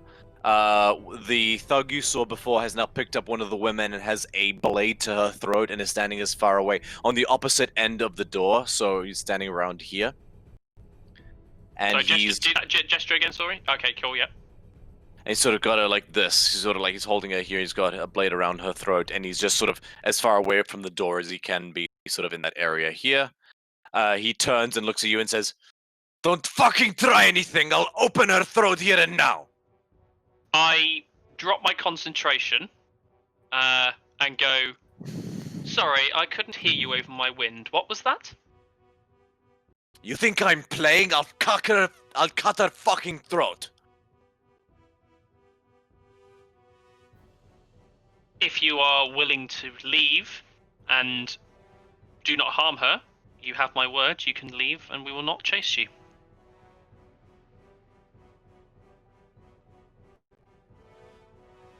Make a persuasion check.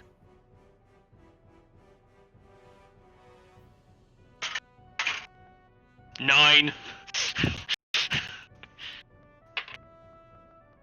You can tell he doesn't trust you, but he's backed into a corner right now, so he's like, "No fucking funny business." And the woman is like, she's like hyperventilating and tears streaming down her face as she's trying to remain composed.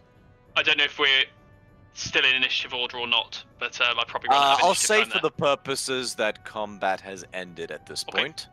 there. He says to you, "One of you, open the door." I nod my head although I've had pretty much a bit of a cocky smile since playing with one of the bandits this most time, most of the humour's kind of dropped out, and he gives a very slow and almost ritualistic nod, locking the gaze of the figure for a few moments before I will move out and I will call to the rest of the group. I have secured the hostages. Do not harm this last one.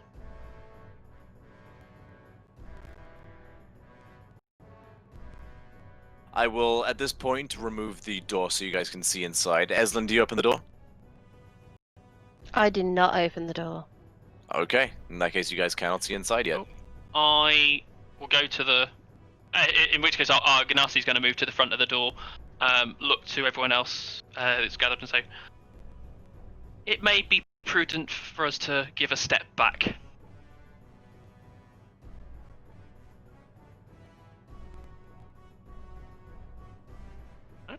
And I will open the door.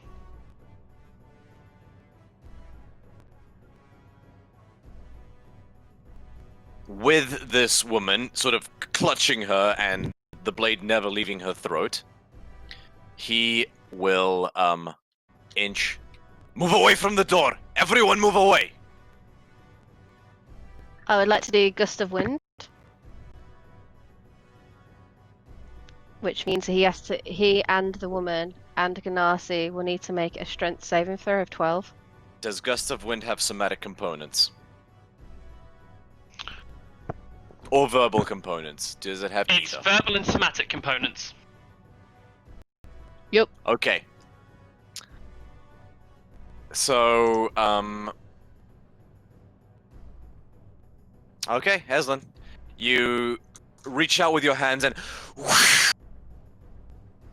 force the gust of wind at him. He will use his held slice throat action, and the woman and just collapses. Oh, sad times. But fair. She sort of looks at you, Eslin, with like a pained expression. And she just collapses in a pool of her own blood. Or say, so he cuts her throat. Yeah, and she will die, unfortunately. So what is this saving throw he's making, Essen? 12. Me as well, yeah? That's a natural 1. Let me do a strength saving throw. I also fail. I get 11.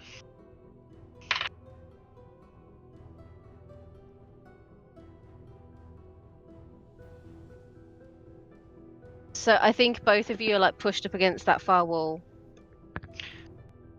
Is it away from you directly? Height.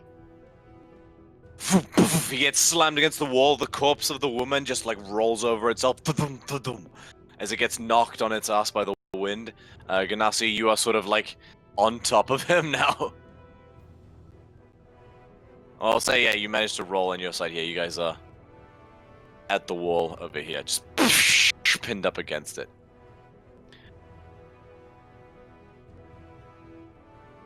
Well, in that case, let's bring back the initiative order. So, as long as you'll go, so this guy is dead. So, descending, top of the round. It is his go. Unfortunately, he has a higher initiative than anybody. So he's going to 5, 10, 15, 20, 25, 30. And he's going to hold a blade out to this other woman He needs to spend 2 feet of movement, moving anywhere near me or out of the 10 feet wide blast coming from me. So, okay, 10.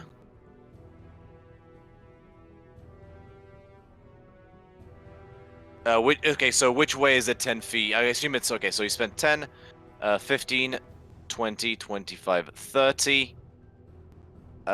He'll drop his sword, pick up his short bow, and hold it out, pointing it straight at the woman. I said, don't fuck with me! Amalia will abstain her turn, or she'll move here. Phoebe will also just wait for your instruction. Eslin, Ganassi, it's your turn. I sit down, and I do nothing. Okay. Eslin, your turn.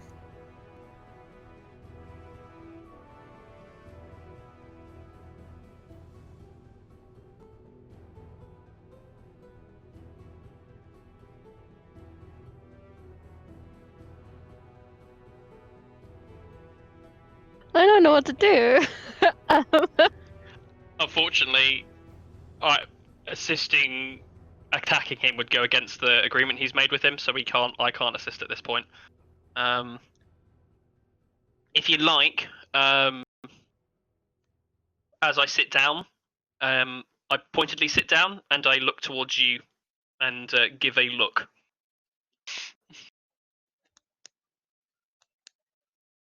He didn't take your agreement though, did he? Or He did. he? But you might not have heard it, which is fair. But yeah, so it looked Okay. it looked like he might have been agreeing. We don't know. He could well have tried to then slit her throat anyway. It's hard for us to tell. But you noted as soon as you engaged, there was something very like up to the point when you saw him kind of moving around. He was kind of like fairly jovial. Once he moved away from that window, the Ganassi was much more so somber faced. And the only time that you've seen him do that before was when speaking to the deceased bandit that attacked us. Yeah. Okay.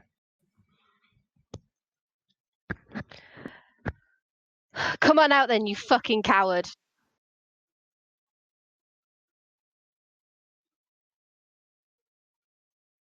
He gestures to the slave girl. Come here!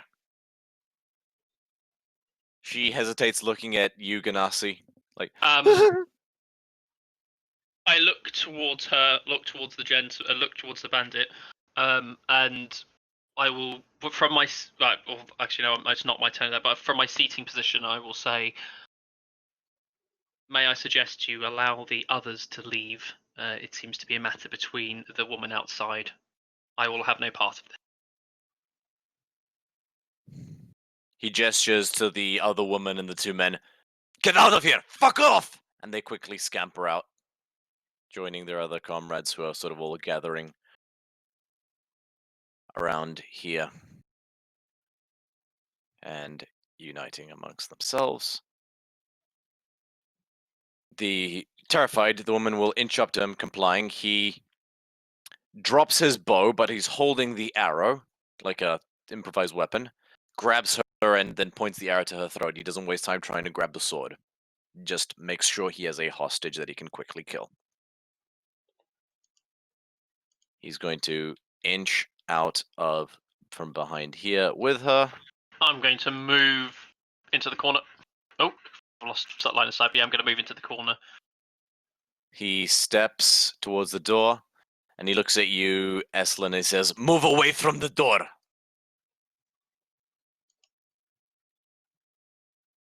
Amalia steps back. Phoebe steps back.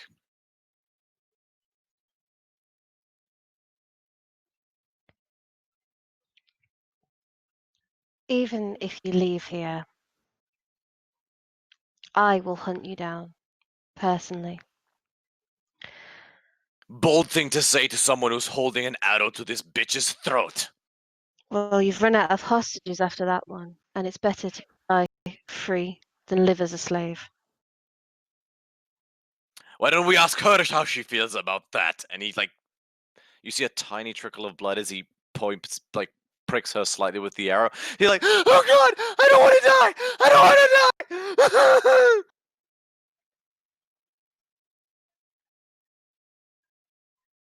Like, full on, she's sobbing at this point.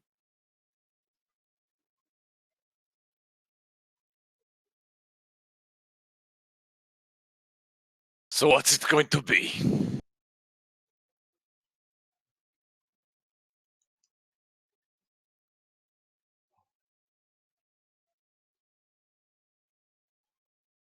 Would you like some guidance, Eslin, or do you have this one yourself?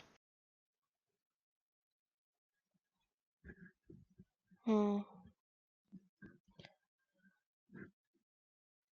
I will offer guidance, but I cannot interfere at this point.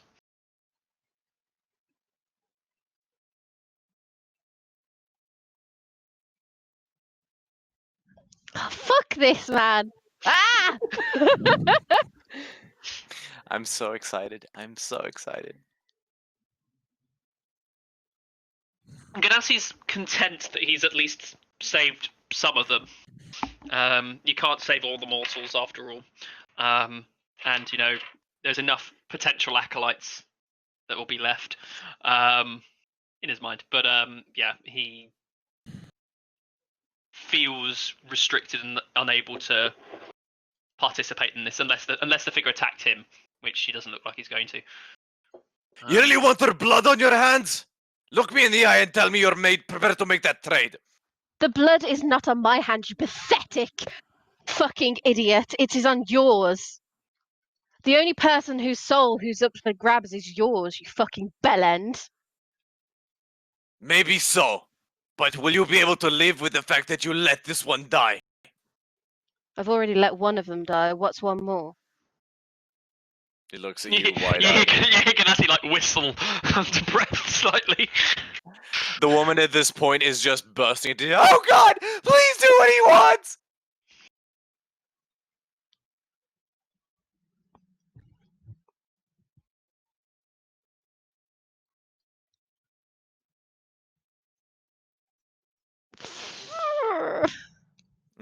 Mm. I'm really not fucking happy about this. Oh, this is so hard. Exciting though. No, I hate it. Oh, I'm loving it. Like Ganassi's got like a full row seat. He's kind of feeling like the whole yeah. He's definitely it's just some kind of parable. He's just watching like a god watching down on mortals, making their trades over their petty little lives. He's quite content.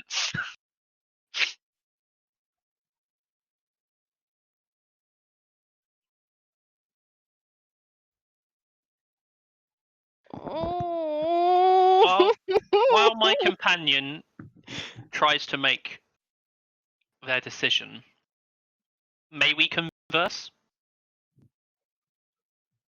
The time for talking is over. Either I walk or you're going to be burying two today. Very well. I stay sat.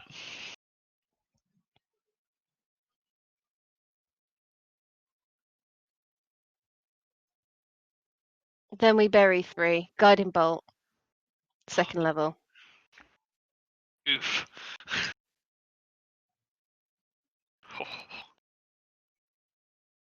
All right, make an attack roll, and I'm going Oh, to. I don't think that hits. That's 9. 9 does not hit, unfortunately.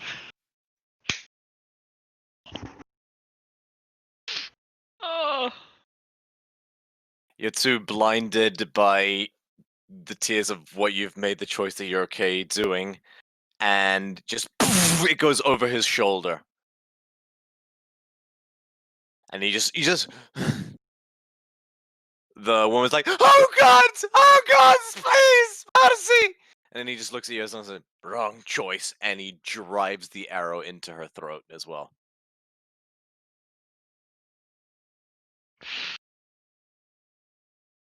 She falls to the ground. Oh, wait, what's the stat block of a commoner? Let me just double check something.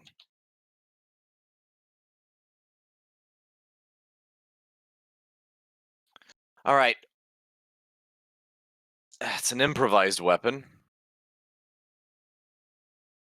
So he's going to roll a d4 for it. Actually, And he don't know rolled a what the hit 4. points of them. Oh, wow. There you go. I figured with an arrow he might have a chance of missing something important, but yeah, no. She looks at you, Eslin, with a mixture of anguish and hurt before she collapses on the ground next to her fellow slave, dead as well. And so that was your turn. His turn now. So he stabbed her in the throat. He's now going to run for the window. 5, 10, 15. 25. So 25, 30 to get out the window. He's going to climb out. It's a fairly big window. That's his turn. Ganassi. You know what? For the purpose of brevity, we'll say that he makes it about this far before a hand axe from Amalia lodges in his skull, and he lands on the ground dead.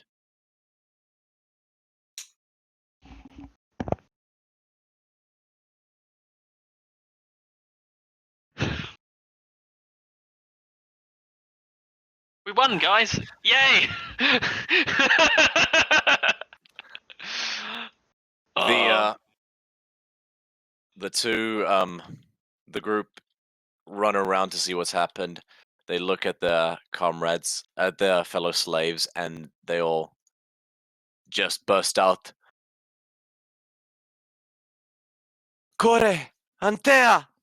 And then they all just they push you aside, Eslin, unless you stop them from doing it. They sort of gather around and they all begin sobbing over the two bodies.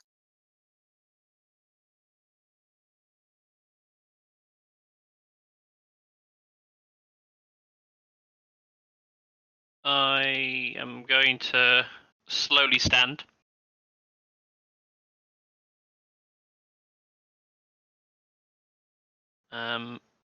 Without moving from my position. And I'm going to call out.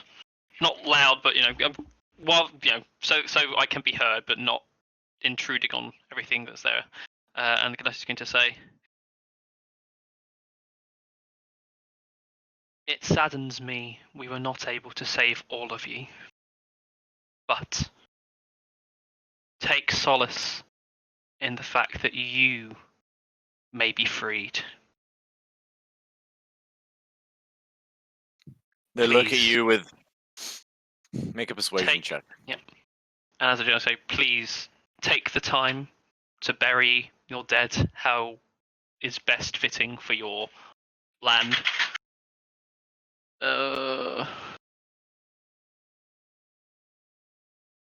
14? 1-4? One of the men stands up and says, "They didn't have to die."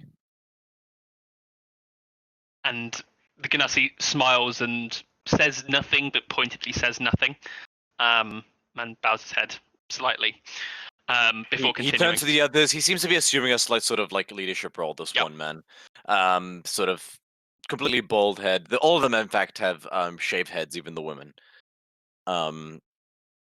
And he turns to look at you, Essel, and says,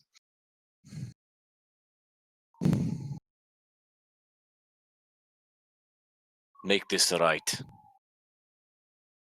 Kill the Balgura.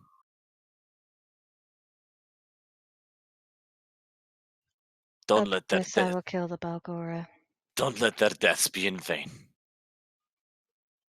They will not.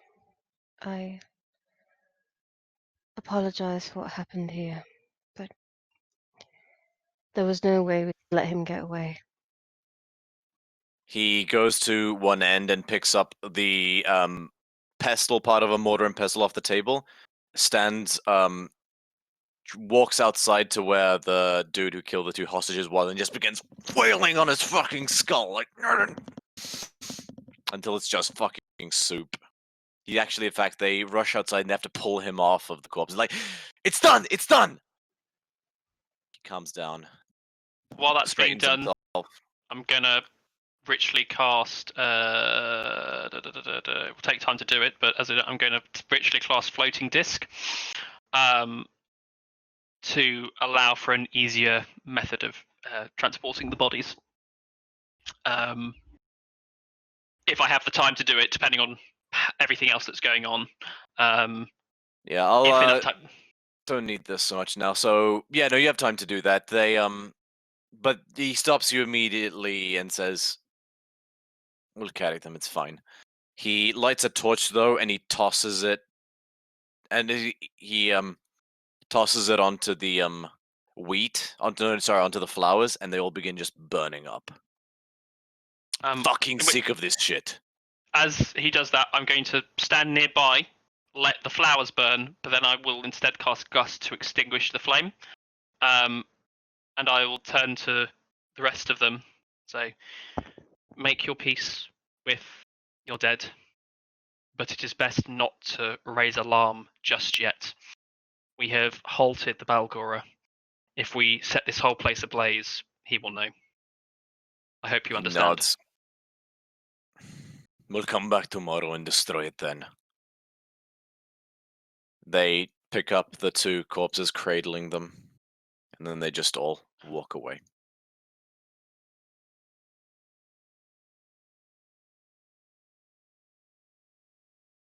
The Ganassi will stand, and finally, I'm actually going to have a quick look around because we had a chance to look around to see if there's anything of use.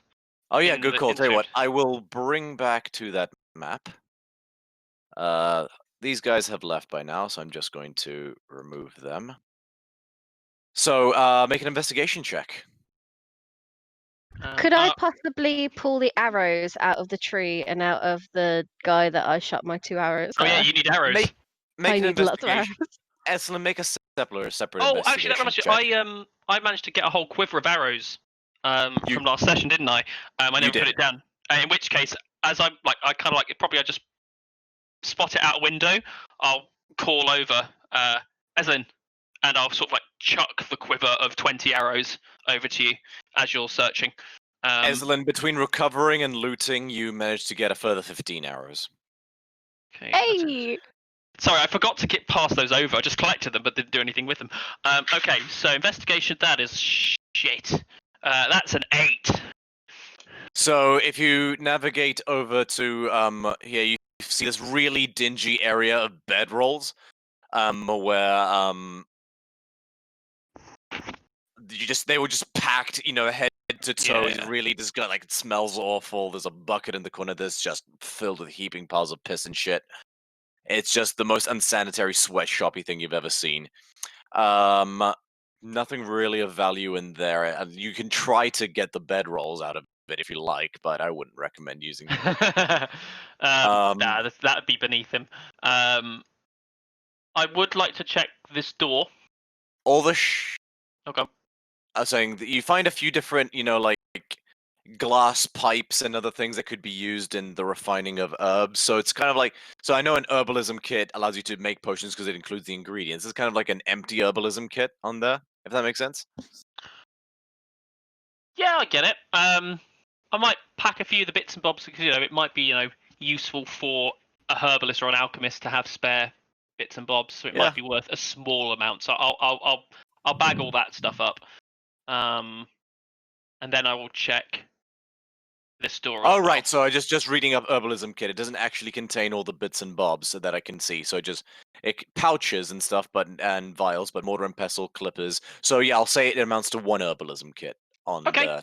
of the instruments on the table. I will add that.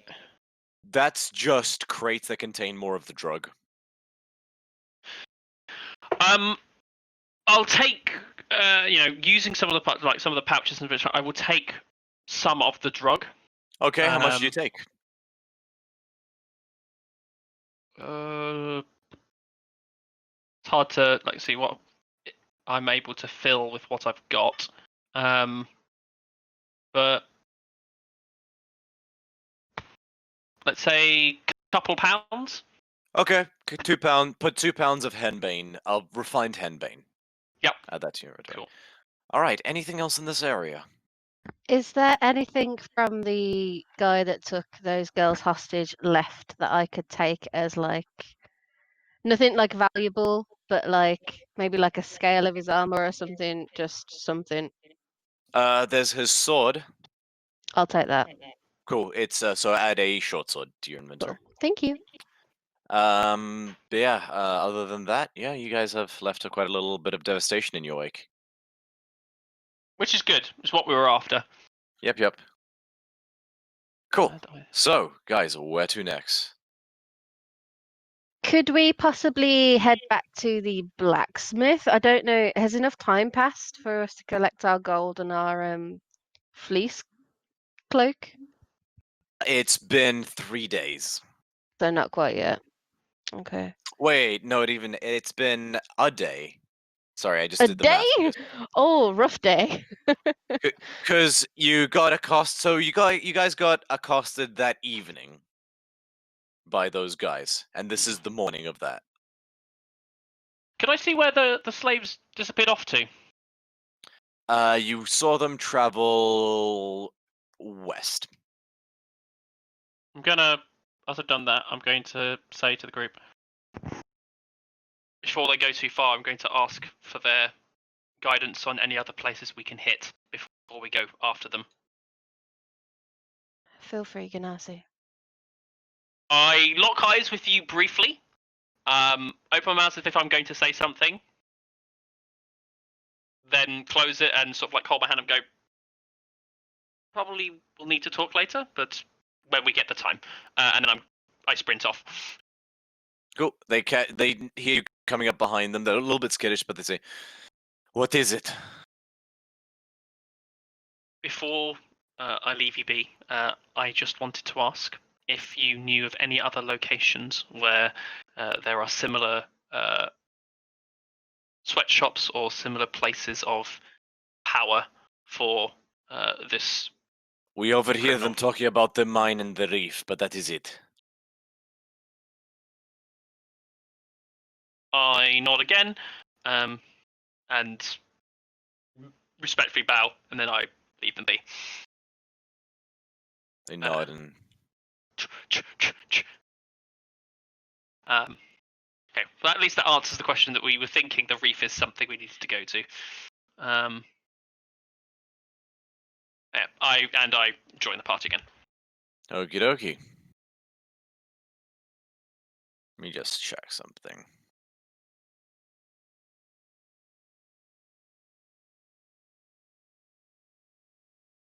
Did we find any gold on the bodies?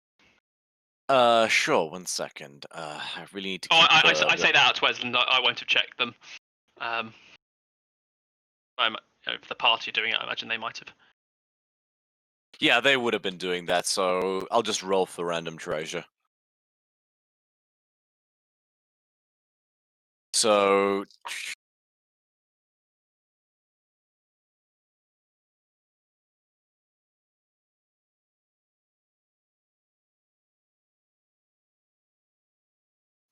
you find a total of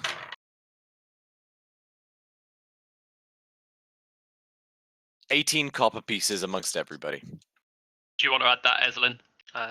Because you were going through the bodies for arrows.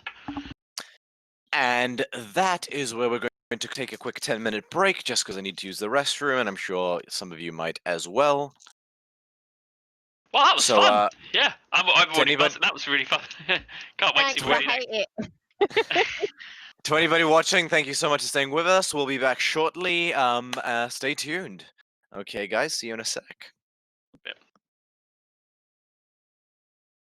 Yeah, no, I was definitely. That was fun. That was I could see that could have gone really well. If the Dutch put it. Well, Well, go well, well. no, but the concept or the idea of it is quite smartly done. You know, try and, as he comes out, catch him by surprise and sort of blow him off guard. Yeah. And that could have gone really well. It just fucking didn't, did it? Oh. No, it didn't. I'm sorry that Ganassi suddenly became No, it's very, cool. It's cool. very, very Ganassi. It's like, choice had to decide whether or not, if the slave hadn't died instantly, Mm. my action would have been to stand in front of you and then protect the guard, protect the bandit as he left. Oh, that would not have gone well. No, it would not have. But because my agreement was with sparing her life and his safe passage, Yeah. it became a much more easier. And then it was one could have possibly persuaded Ganassi to that, because the slave was then killed, we could have then gone ahead with it. But because there was, I might have been able to reason with himself to engage, but he Yeah. was kind of like, no, you know what, this is now touching a bit too much on. I've made an agreement. Others are doing stuff with it. That's fine, but I'm gonna let the mortals work it out. Yeah.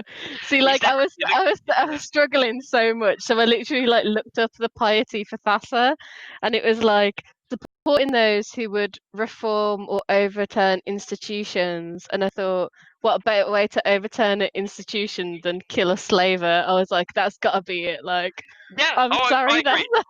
that's I think you're right. I also love that this has suddenly become like the in between game session like breakdown. I quite like it. I think that would have been right.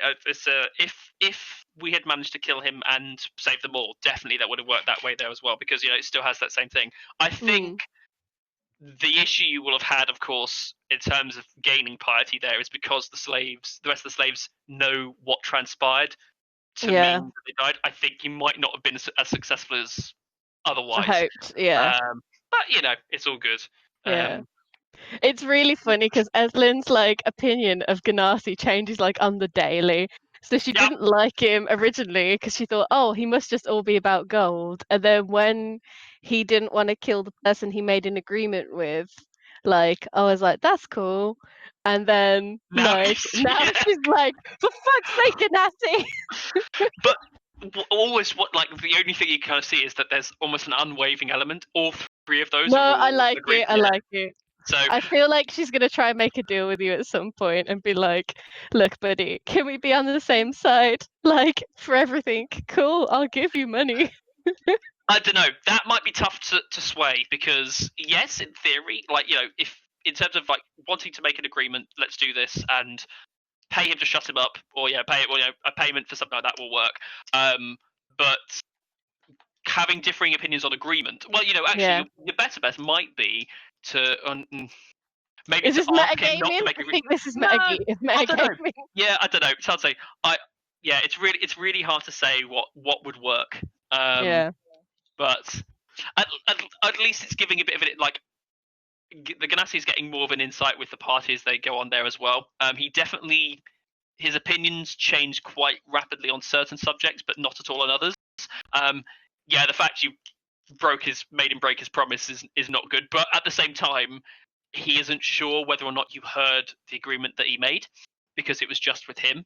So that's why he was like he's an icy conversation will happen at some point and then it'll all be fine. Where it was different with last time because he knew very well that everyone knew that he'd made that agreement and then they broke it and it was like, no, what are you doing? Yeah. I don't think Eslin heard. No, I don't. well, because even you weren't sure. I see as well. You weren't sure if it was a fully like OSC. You weren't sure, so I was like, yeah, no, it would make sense because there's everything else that's going on.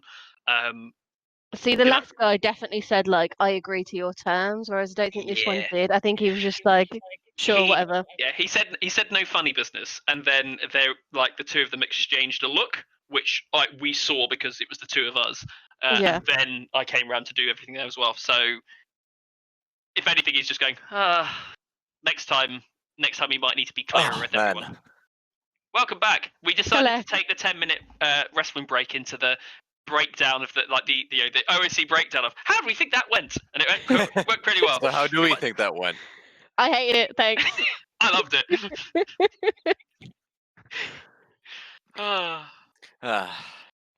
This is so interesting because if you're looking to get into hostage negotiation, Eslin, don't quit your day job. Yeah, but at the same time, Ganassi is probably not ideal either because he went, yes, you can go away for free. That's the guy from American Dad. It's like, yeah, okay, give him $200,000 in unmarked bills. You didn't ask him minutes money, but then make it $500,000. I don't think this guy's very good. I don't even know what would have happened. Like, I'm pretty sure he probably would have gone back to Belgora, and that would have even put us in a shitter situation. I think you made the right call. I just wish I didn't have to. I wish you did it. Yeah. I was at that time. Ganassi was just simply like he was thinking. I can get a following of people that can think, Ganassi's awesome, and build into his own.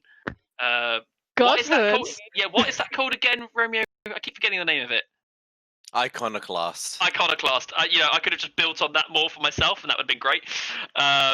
But I think you probably made the right call because I didn't say anything about don't go and let everyone know what happened. So it did not feel like the right call, but that's D&D. Indeed. Lovely.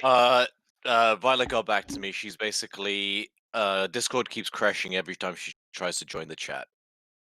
Oh. Have you tried restarting completely?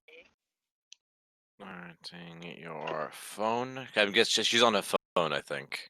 Discord can be an absolute dog. My question would be, what phone is she using? iPhone. Oh, okay.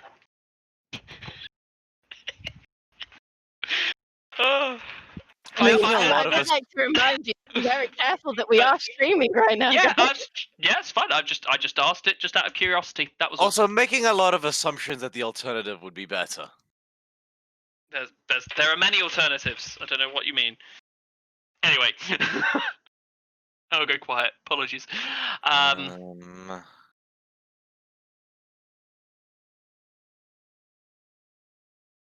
Like, with how the boat situation went down last time and how this has gone down, like, I seriously doubt Eslin's, like, decision-making capabilities. No, but at the very least, you get things done. They may not be the right things, but things get done. The story progresses. No matter what, the story will progress. Of her.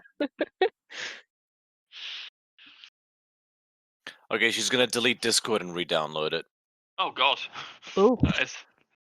Hopefully it won't take too long. Cool. Gotta say, I didn't anticipate you actually checking for a beacon.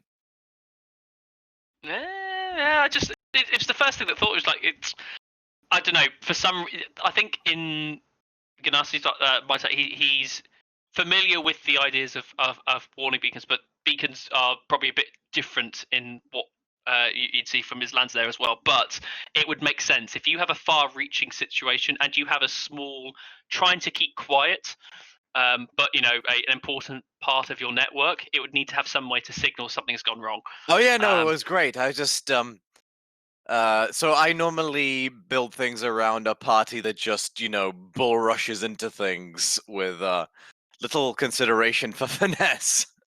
So it was nice. No, don't get me wrong. It was nice to I could do see. finesse, but the problem is when it comes down to the actual bull rush stuff, which we do need, that's not my forte. I'll let that be for the rest of the party. I'll come up with ideas and let everyone else do the heavy lifting. Not to get too literal, but if Red does decide to join us, or if sort of works out that way, a Minotaur might be then exactly what this party needs.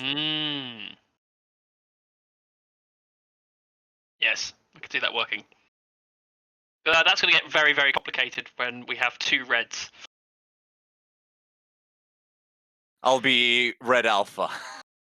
Oh, you know she is not going to respond well to that. If you value your life, sir. But I enjoy watching the show. Well, we'll just call her character's name.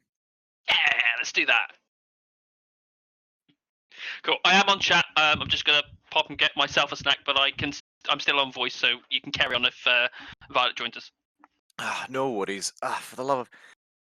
I've gotten used to wearing the mask, but when you take them off again, it just makes your nose so itchy. Like, I wear the mask all the time, and I went into Birmingham City Centre the other day, and literally, like, there was about, I don't even know how many people that weren't wearing masks, and this one woman turned around and, like, because you couldn't social distance on the escalators, just because, like, everyone, if you stood back to, like, let the 6 steps go, someone would get on in front of you. So like we got on, and this woman turned around and like screamed at me and my friend, and she wasn't even wearing a mask, and I was like, look, bro, like, what do you want us to do? Like, I tried to give you space, but then someone stepped in between us. Like, leave me alone.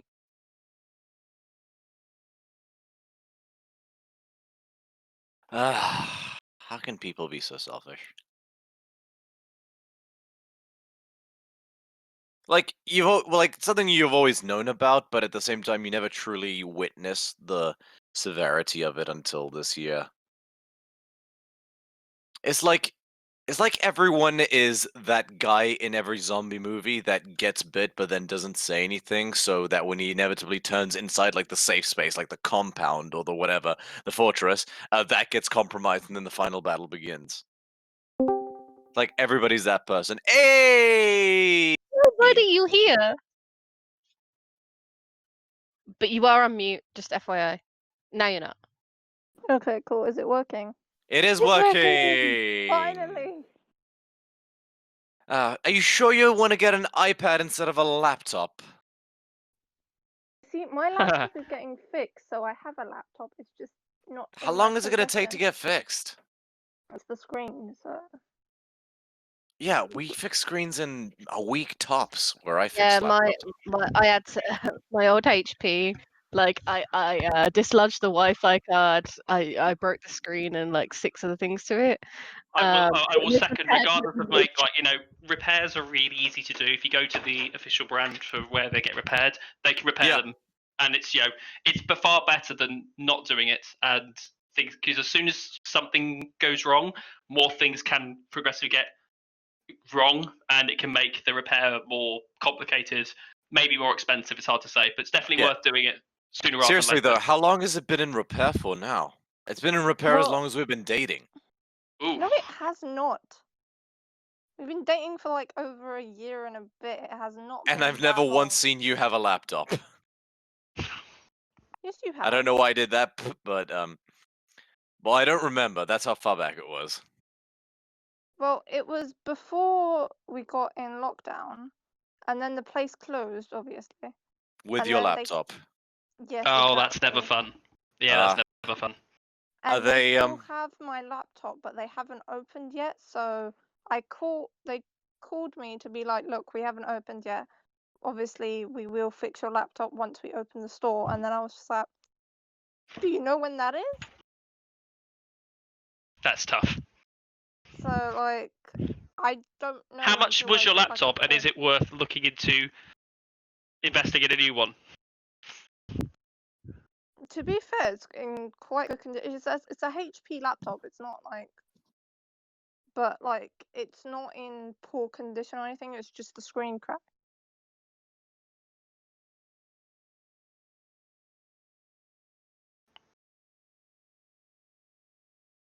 So If any of you, the group Kickstarter. viewers, if any of you viewers in the audience have any suggestions on how best to proceed in the situation, feel free to Let leave us a know. comment down below.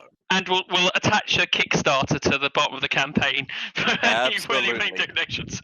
Oh, I forgot to mention, if anyone tunes in to see this, we have a new YouTube channel that is live. I have decided that we're going to go by the name DC30. That is the name of our channel. It's short and sweet, and I think it's quite catchy. So just search for DC30 Mythic Odysseys of Theros, and we will come up. The avatar is a little Sagittarius blue constellation symbol. But yeah, happy to hear any dissenting opinions. But I thought DC30 kind of, it's quite nice sounding. We need to come up with some kind of strap line that works, with that as well in terms of finding it. I'm definitely saying you'll be able to find us on YouTube if you roll high enough, or something similar. Yeah. Can Morton Bunny be our like mascot? Like, look at him. He's so Yeah. soft. Oh yes, come on, Puck. Is he going to behave? Is he going to let me pick him up? He's probably not. He's going to be like, "What are you doing?" I thought Come on, Zorro Puck. was our mascot. Actually, I know what I'm going to do. I'm going to bring him via his litter tray. Come on. What's his name? The bunny? His name is Puck. Very much like the fairy, and he misbehaves just as much. Oh my So- god. Oh, Here is the local mascot of it's a Theros. bunny. I thought Zorro was going to be the mascot, but oh well. Oh, see, we like animals. Do They're Yes, we do. lovely. If any of you viewers have cute animal pets, feel free to share them with us on DC30. And we will transform them into mythical beasts that try and kill us. Oh my god, yes, I have like so many plans that you have no idea.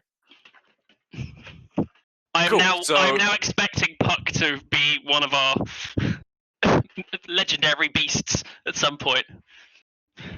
Though I do warn you, he just eats and falls asleep, so it could be a very easy encounter. I will have patience. I got something cooking, potentially. Nice. Anyone who is a Patreon supporter of Tse and Peku on Patreon who make maps will know what I'm talking about. But little hint there, Anywho, so shall we resume? Yes, I'm here. I'm on headphones. I'm just sorting out the last thing, but I'm ready to carry on. Unless we need to be on the Roll20 itself, I am here. Violet, what would did depend. you last hear?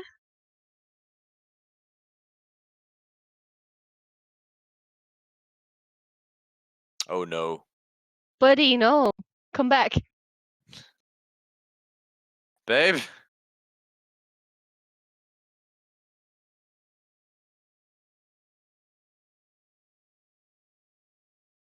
One thing you don't notice as much until you actually are on camera is how mindful you have to be of like the things you are okay doing when no one's watching.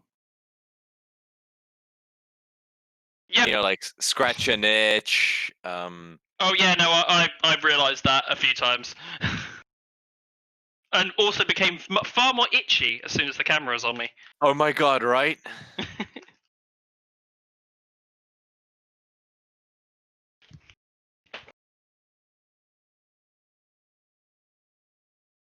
I'm gonna send you a Violet, do we have text. you? Oh dear.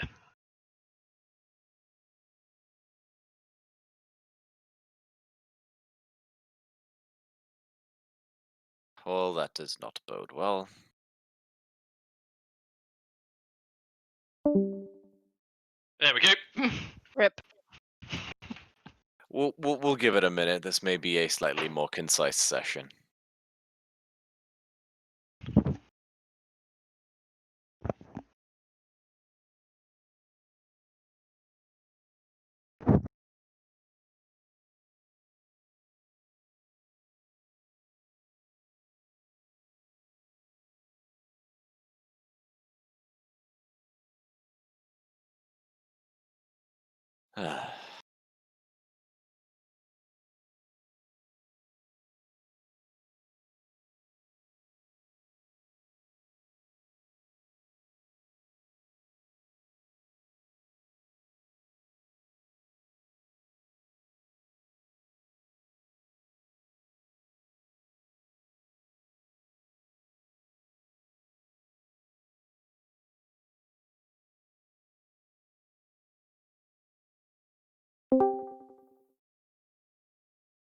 Positive sign.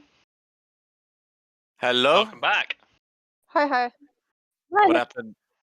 Alright, quickly, whilst we've got her. So, what are you guys doing? Okay, so we have successfully looted the place, and I say to the rest of the party, the freed inhabitants told me that they were only aware of the mine and the reef as avenues for this organization. We can travel to the mines, it is closer, or we can travel to the reef first. The slaves will come back tomorrow to raise this place to the ground. So we probably have today, maybe tomorrow, before the element of surprise is lost. The reef is further away from us than the mine, however. Well, do we know exactly how long it would take for the reinforcements to go from the reef to the abandoned mine? It's about as far as we were from the main town to here. So they could probably do it in a few hours. Do we How know well? what's on the reef? I cannot remember what it was that was there. Perhaps it was either some form of refining or storage, or some part of the network that they use. But what it is precisely, I can't remember. Maybe where they ship it out. It's on a reef after all. But it is down to us to decide if we are ready to attack or not. If we wish to take the reef,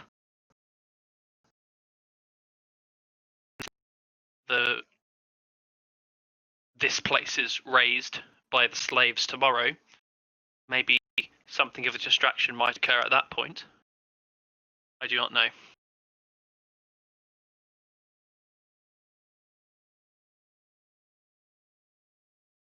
Either way, we kill Balgora. If you think it's the more logical approach, I don't mind.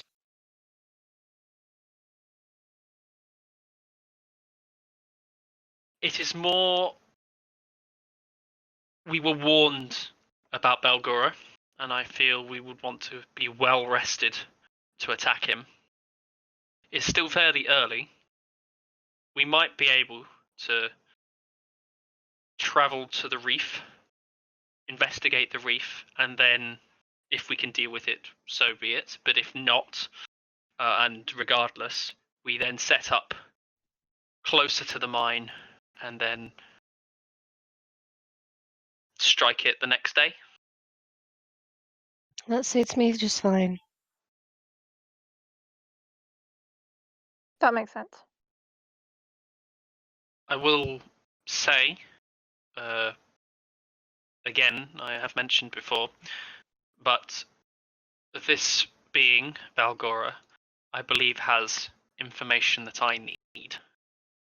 I would ask that we do not kill him if we are able to right away. I agree to your terms, Ganassi, as long as neither myself or any of the other party are in immediate danger from Balgora. But I would like to kill him afterwards myself, personally, once you have your information. I look at you for a moment, and there's a very brief pause, and he says, "Were you aware of the agreement I had made with the last slaver?" What agreement would that be? You've answered my question. I agree to your terms. I feel they suit us both. And I smile and nod. And say, well, Phoebe chimes in and says, "He promised he'd let him live and I blew his head off."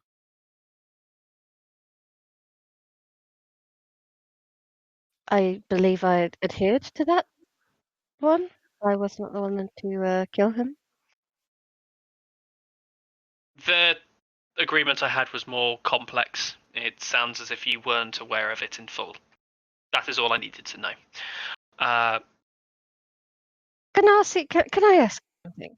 How exactly do you make these agreements? How do what do you you mean? decide what agreement is worth your time? All agreements should be honoured if they are made. I will not make an agreement unless I intend to keep it. It is only sensible. How can you trust me if I do not keep to my word? How can I trust you if you do the same? How can I trust the one that travelled with us? If Then I would like to make an agreement with you, Ganassi.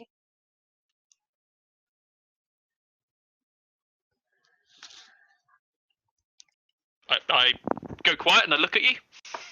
Cool. Alrighty. I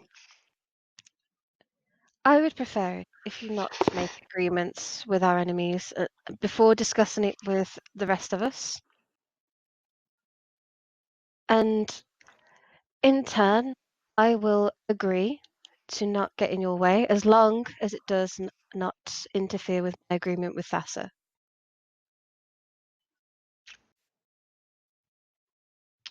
Are those fair terms?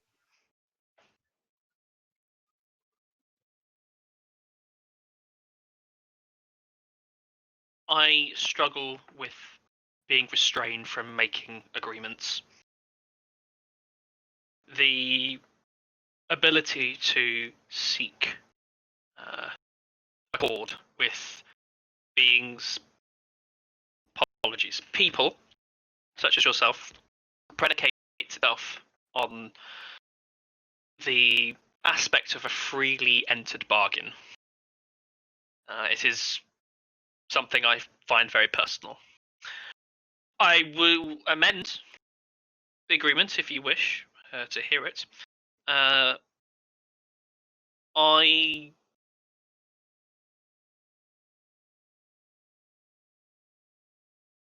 will I do? I will discuss prior to engagements what terms should I be able to make an agreement with another are not on the table, as it were. If it is so wished, I will give the potential that we can say not to be able to offer safe passage from an area, which has been what I have essentially offered in both the previous agreements I have made with these bandits. Upon discussion, and I will gladly discuss these options. But anything that may be on the table, should an opportunity arise for me to make an agreement, and I would only make them if I feel that this is beneficial, of course, to myself and us all. But I will not be restrained from making agreements outright. If we can add that to your terms, then I think we might have some common ground. The terms seem fair, Ganassi, but They always do. And I would be remiss if I did not say that I am aware that there are those that take the letter of an agreement and use that I feel that My issue is that my mother told me never to make a deal with a Ganassi, and we've already had one. That was pretty straightforward. I think these terms probably need to be discussed a little further before I finally give the go-ahead. I think that is very wise. I think you are showing great foresight for doing that. I would only add that while I cannot speak for others, I am aware that there is a tendency for those that make agreements to stick to the word rather than, I think, Kumari, spirit of an agreement.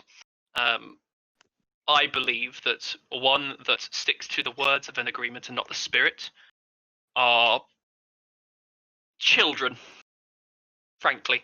If one is forced to trick another by the wording of an agreement, then they do not deserve the respect that an agreement is due.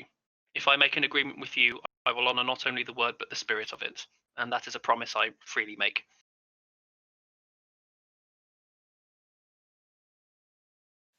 Then how about this for an agreement?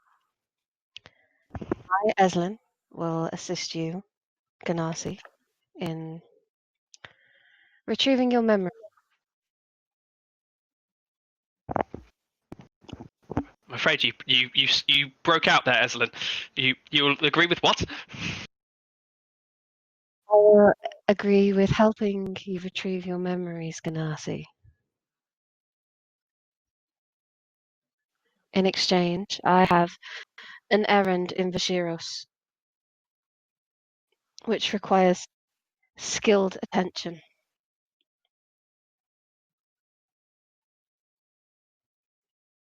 I would like it if you would come with me during that time. Would you tell me, in brief, the nature of your engagement? Infiltration, initially, and the rest of the scope to be determined, but I assume that your retrieval of memories is very similar in scope.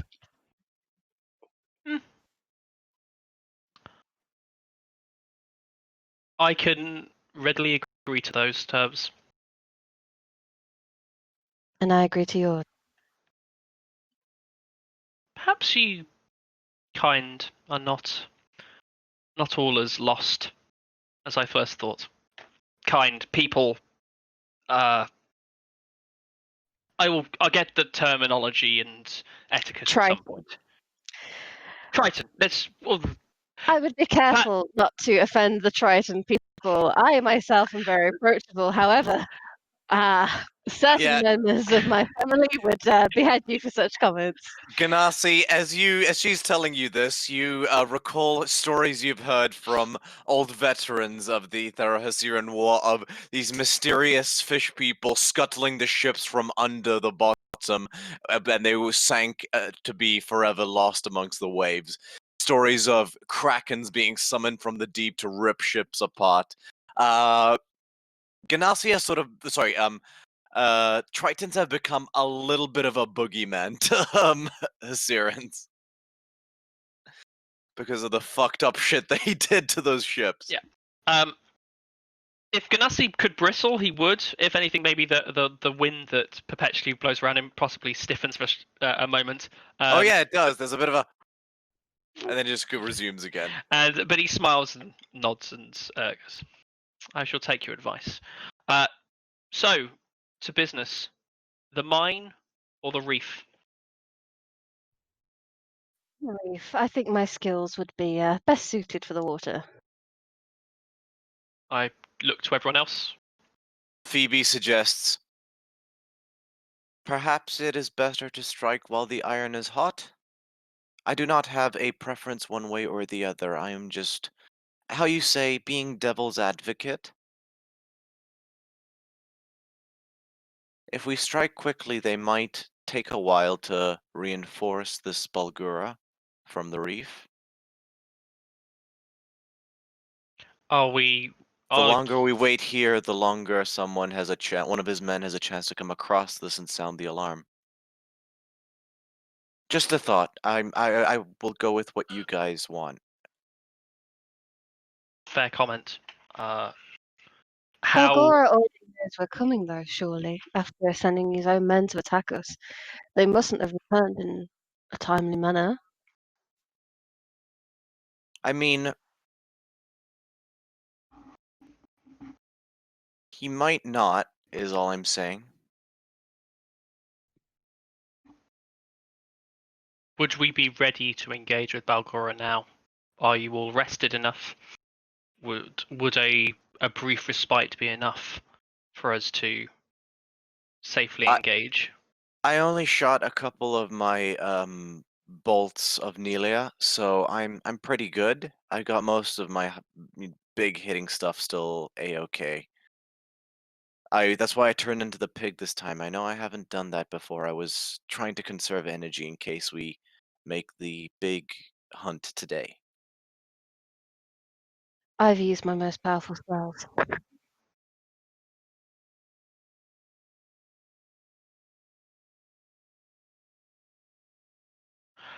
Would he expect us to go though, since he knows maybe that we've attacked where they create the flower into poison? Perhaps The, not. the question is, are we expecting him to move anytime soon? Like, how quickly could he move his operations? With the henbane gone, he's more likely to seek us for vengeance rather than escape. I think you're right. That is true. I think He had to go into the mine for a reason. It's possible he wouldn't move away from somewhere that's safe.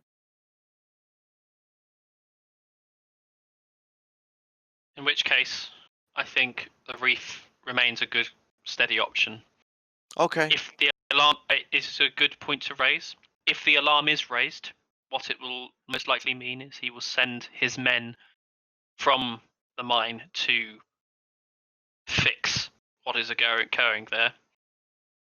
It pains me to say, but he may well send his men after the slaves that raise the place, but that in turn means there are less defending him. That is Good point. Okay. Shall we get going then? Phoebe Cool. nods, and you guys have been walking. Right, now let's do a bit of a calculation here. So, okay, so it's just about 13 miles to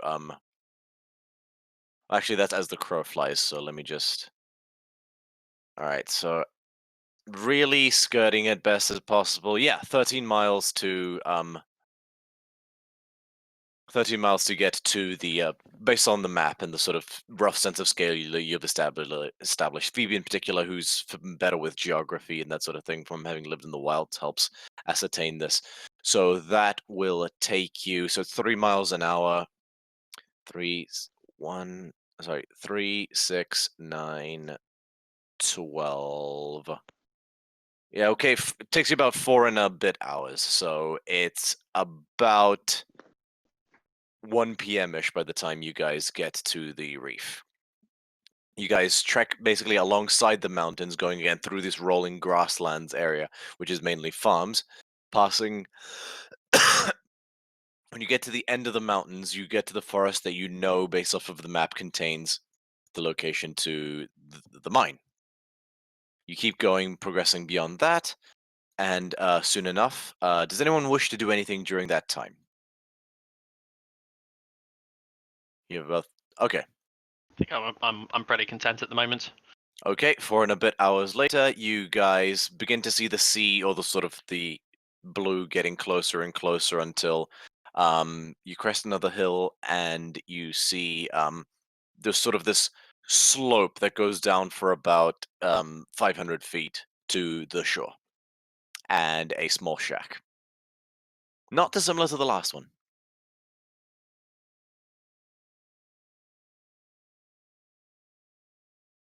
Hmm.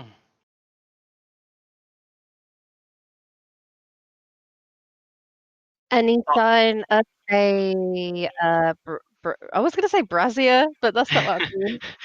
I mean, there might be a few at the party. No, brazier, and I will, as I see you scanning, You're I about will also. 500 feet off. It's a little difficult to make out, unfortunately. Is it at the bottom of the? Like, is it right by the? Yeah, The right by thing? the beach. Can I find a way to loop back around, like move away from the party, and then sort of like circle back, like getting into the waves and then working around that way? Yeah. You could descend by a much different direction, and sort of you'd be about 500 feet off just by the coastline, and then get into the water. You could absolutely do that. Yeah, please. Can I do that? Okie dokie. So Ganassi's going you, to nod as you go and go. Have a nice swim. Blub, blub.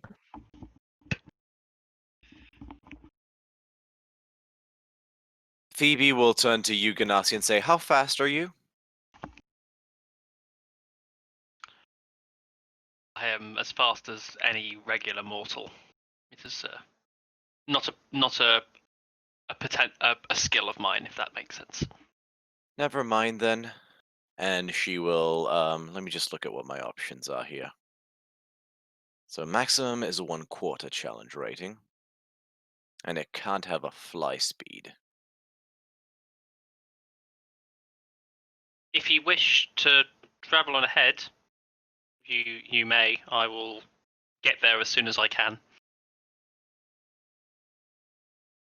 Oh no, I'm just trying to turn into something that's quiet.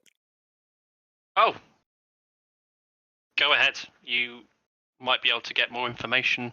Aha! So she will shift into the form of a black panther. And then we'll make a stealth check as she stalks closer. Very And fitting. then a second one as getting. Yeah, okay, cool, yeah. Cool, so Phoebe manages to very silently get to where she's in. She's about 70 feet from the hut, all the way down there. You lose sight of her eventually.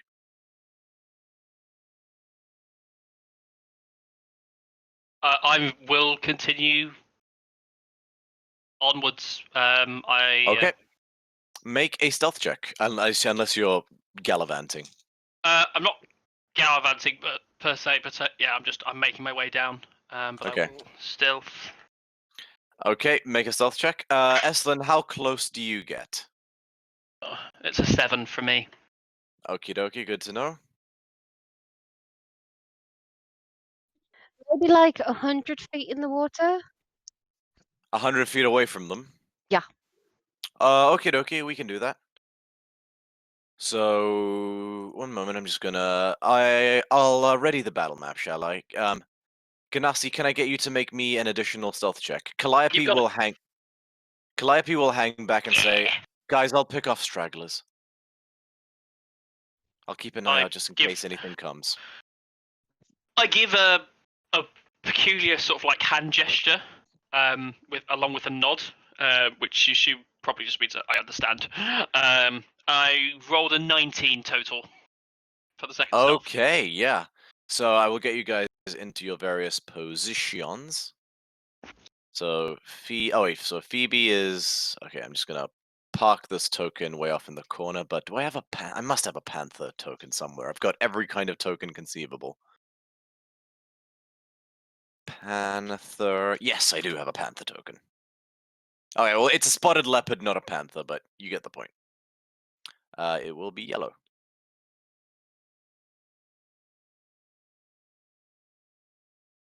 Question. Yes? I can't see the screen, so I have no idea what's going on. Oh wait, thanks. Yeah, I'll just do it like this. Thank you, Eslin. Welcome, honeybee. So yeah, you're stealthed. Ganassi, you're a little bit further back. Yeah, I'm just gonna get rid of that. Ganassi, you're a little bit further back and somehow still upside down, but Oh, that's Amalia. That's probably because I turned my token upside down. Yeah, Amalia, how are you proceeding? Uh, So hold on, wait. What's around us, basically? So basically, you see shrubs and sort of that sort of very typical, you know, that kind of those yellowish, dry plants that you would typically see right next to a beach. Yes. That sort of foliage with a little bit of green here and there, big rocks every now and then, sort of this descending, slightly cliff-like, but more like these big stone steps type of slope, like your average sort of slope down to the sea of a Mediterranean beach that goes on for about 500 feet, and there's a sandy path. Can I climb one of the rocks? You can climb one of the rocks. It's about 5 feet tall. Yeah, okay, I'll do that. Okay, you are now on a rock 500 feet away. Okay. And you stay there? Can I see anything like over the rock, like in front of me? You cannot. You are 5 feet taller than Yep. you were before.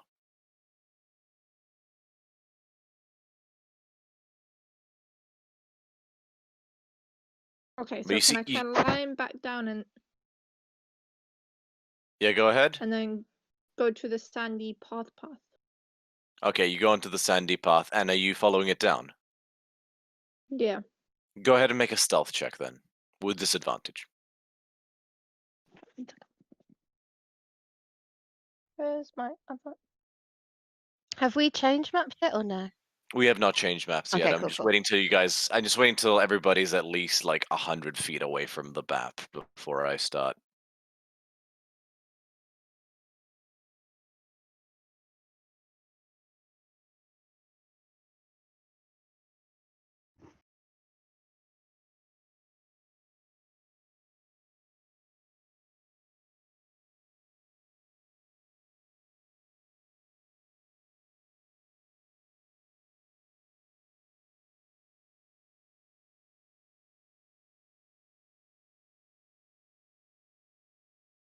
Eight. 8. Okay. You travel for the first part. They don't seem to hear you for the first sort of 300 feet or so as you keep low to the ground. But please make a second stealth check.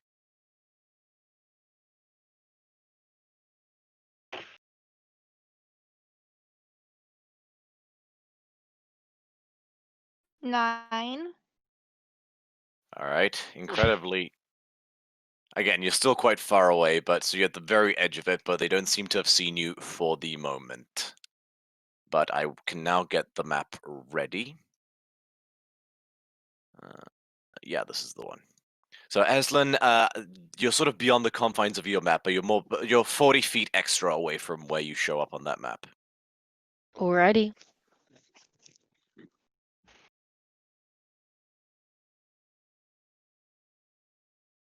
I will message our cameraman about a screen adjustment for you Twitch viewers.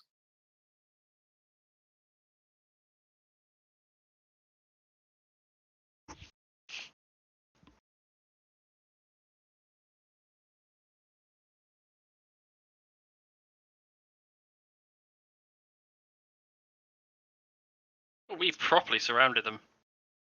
You have. Very That well is not done. bad.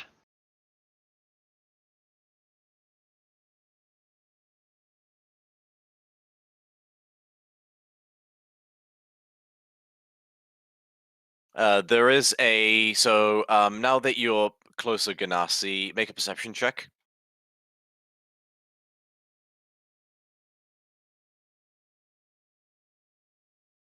My dice got stuck in my dice tower. Ooh, Let me reroll that. Oh, damn. Natural 1. Oh, you don't see another pyre. Okay. Can I see a pyre? Oh yeah, you can see it. It's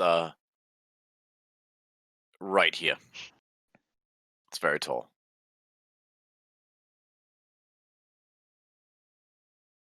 Friend, thank you.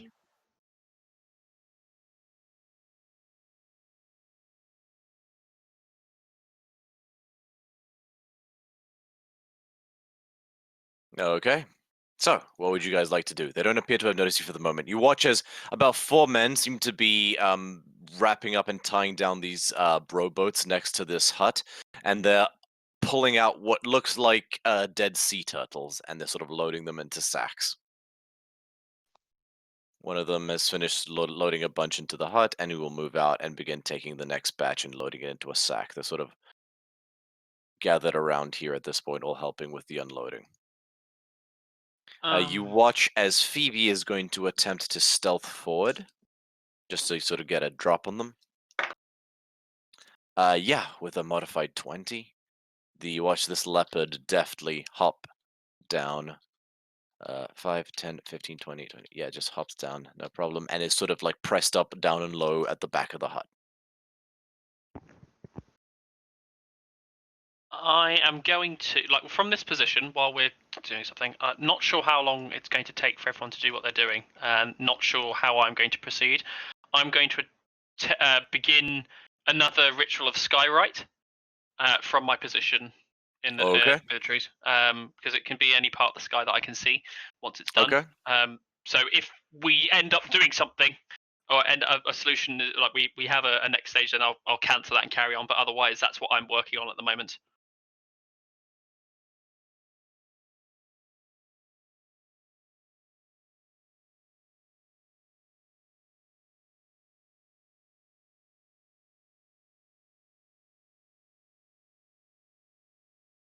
Is that a box next to the hut, by the way? No, it's a separate section of the hut that's made out of wood. Can I go hide behind that, like, or am I too far? You'd have to make another stealth check.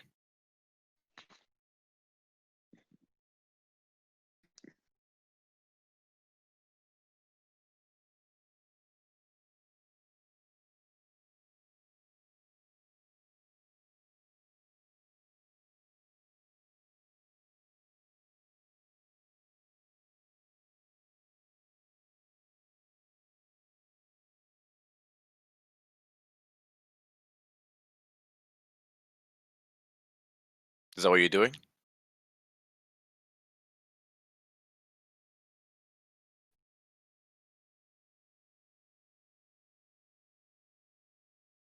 You still there? You said to make a stealth check, so I did. Yeah, didn't hear what the result was. Oh, 13. Okay. You managed to get, I'll say, about to where this shrub is.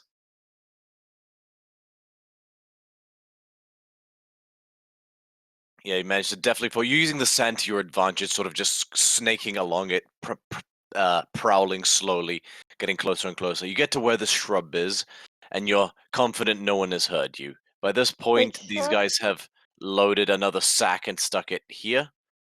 I've moved you. I'm pinging on the Yeah. map for you. Yep. Let me change my color so it's a bit more obvious. You can move ahead again. You'd have to make a final stealth check.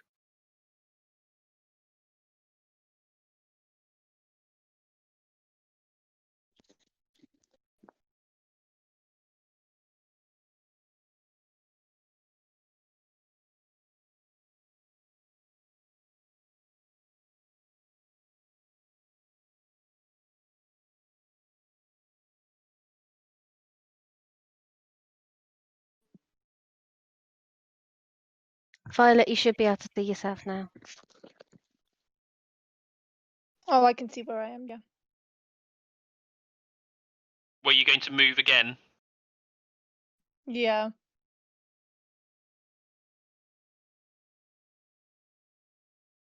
Cool.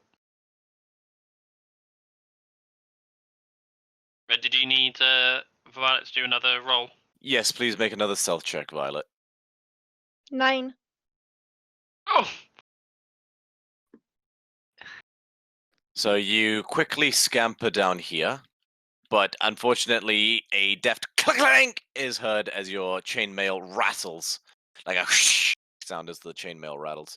One of these guys here, come here. What does that? And two of them, Eslin, you see, draw short swords and advance slowly this way. They're creeping up behind here. What are you guys doing? How much time? I'm assuming not enough time has passed. It's been 5 minutes at most. I'm sorry. That's fine. No problem at all. I-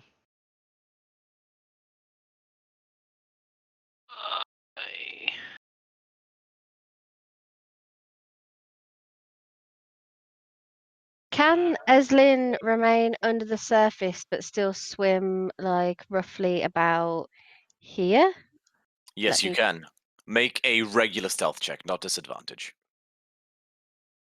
Alrighty.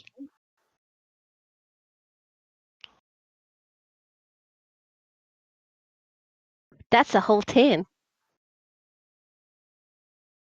So as you swim about there, and one of them turns and says, "What's that shape in the water?" He can't quite make out what it is, but he knows there's something there.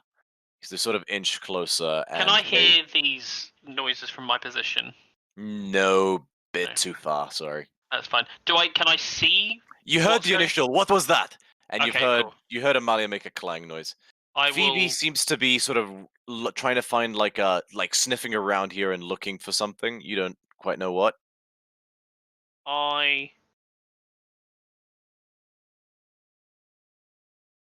don't think I have anything that can immediately help in this circumstance. They're getting closer. They are about to hop onto Amalia. I'm Can I going make- to go on. No, it's fine. Go on. No, I've decided. I think seeing that everything is about to go over that there as well. I am going to I'm going to start making my own way. Okay, go Down ahead. Are as you well. quietly or quickly? I think quickly because I'm aware that they've heard a noise, but they don't know what it is. No, yes, but they don't know what it is. But if Okay. I get close, I might as well take advantage of that as well. So I'll dash over. Just make sure I got my movements because I need to get closer to do stuff anyway. So I will dash. Okay. Fortunately, as you do so, I rolled for it. You watch as Phoebe, who'd been digging at this section, near the hut, manages to find a small little hole that she's just able to slip inside. By the time you've dashed, you hear a roar, like the sound of a panther roaring. What the fuck is that? Now I will need everyone to roll initiative. Not bad. So my plan initially was to do a skywrite to try and pretend that a small merchant vessel had a mage on it that was needing help offshore to see if someone would swim over it to try and ransack it. Yeah. But ran out of time. Got stuck again. So Okay. I'll reveal. Phoebe can reveal that this guy is in here now, and tell you what, I'll just reveal. Phoebe also sees 5 more hostages who seem to be in the process of like hollowing out these turtles from their shells, separating the shells into one pile and the meat into another that they're sort of putting into these little jars. Similar situation, chains that go to their ankles. 22 around the neck. total for me. Okie dokie, let me just freshen this up again. My apologies. Map and no, objects and tokens. Add turn. Amalia. Add turn. Add turn. Add turn. Add turn. Add turn. Add turn. Add turn. Add turn. And add turn. Yeah, that's everybody for the moment. So, I'm gonna roll stealth for. Sorry, I'm gonna roll initiative for Phoebe. And that's a second use of shift. So that's 2 features of wild shape. So the stat block of a panther has a dexterity of 2, so Phoebe gets a big fat 13. Let's get some more music.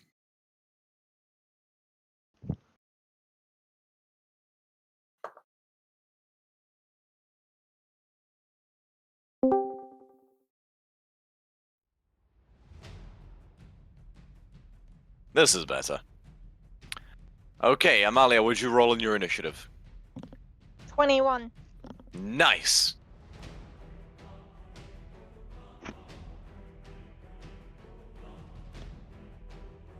Alright, I gotta roll for the dudes.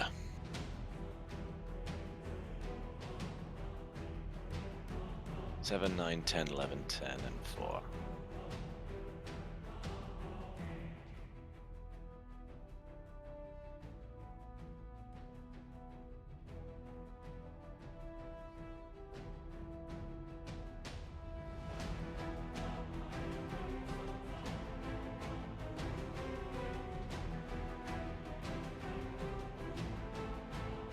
Cool.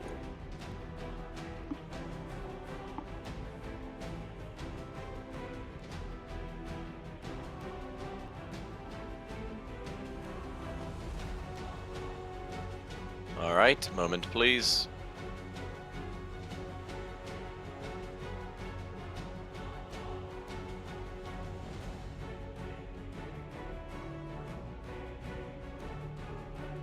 Just popping all the health onto these bandits.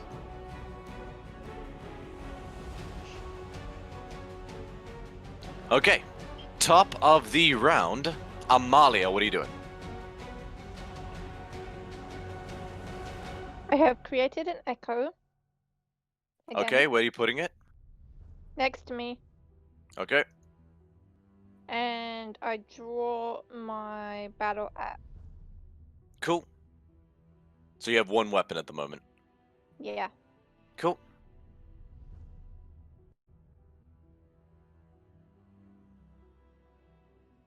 And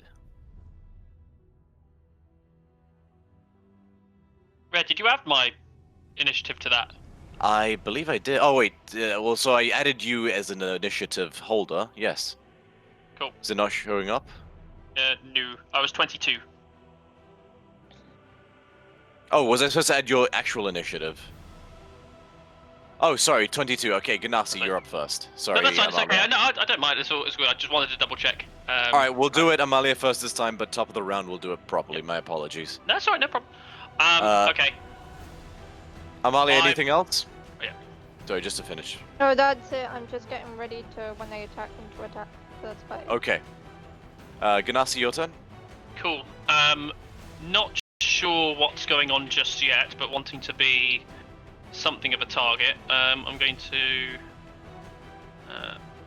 5, 10, 15, 20, 25, 30, so I can finally see Copy those that. that are there. And I will then cast in the same, like similar to how I did last time. Although I wasn't holding this time, I do it for like rapidly. I smack and beat on my chest, almost in a very like tribal manner, and then after like the third smack, I move my hands apart, and with that same roar I had at the start of the last engage, I will cast. What's the name of it again? I will cast Warding Wind. And you do. You summon a veritable air trump. Do you call them air trumpets in English? We'll go with it. Trombadaria. It's like a tiny tornado. Oh yeah, I know what you mean. I think we call them tiny tornadoes. Yeah, I think that's what they're called. That can't be right. Oh, whirlwind, I guess, maybe. Like a little...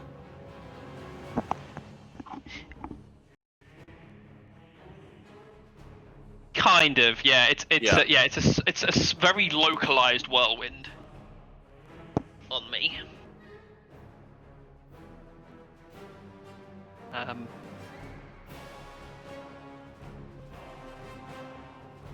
And yeah, as I cast it, I'll kind of like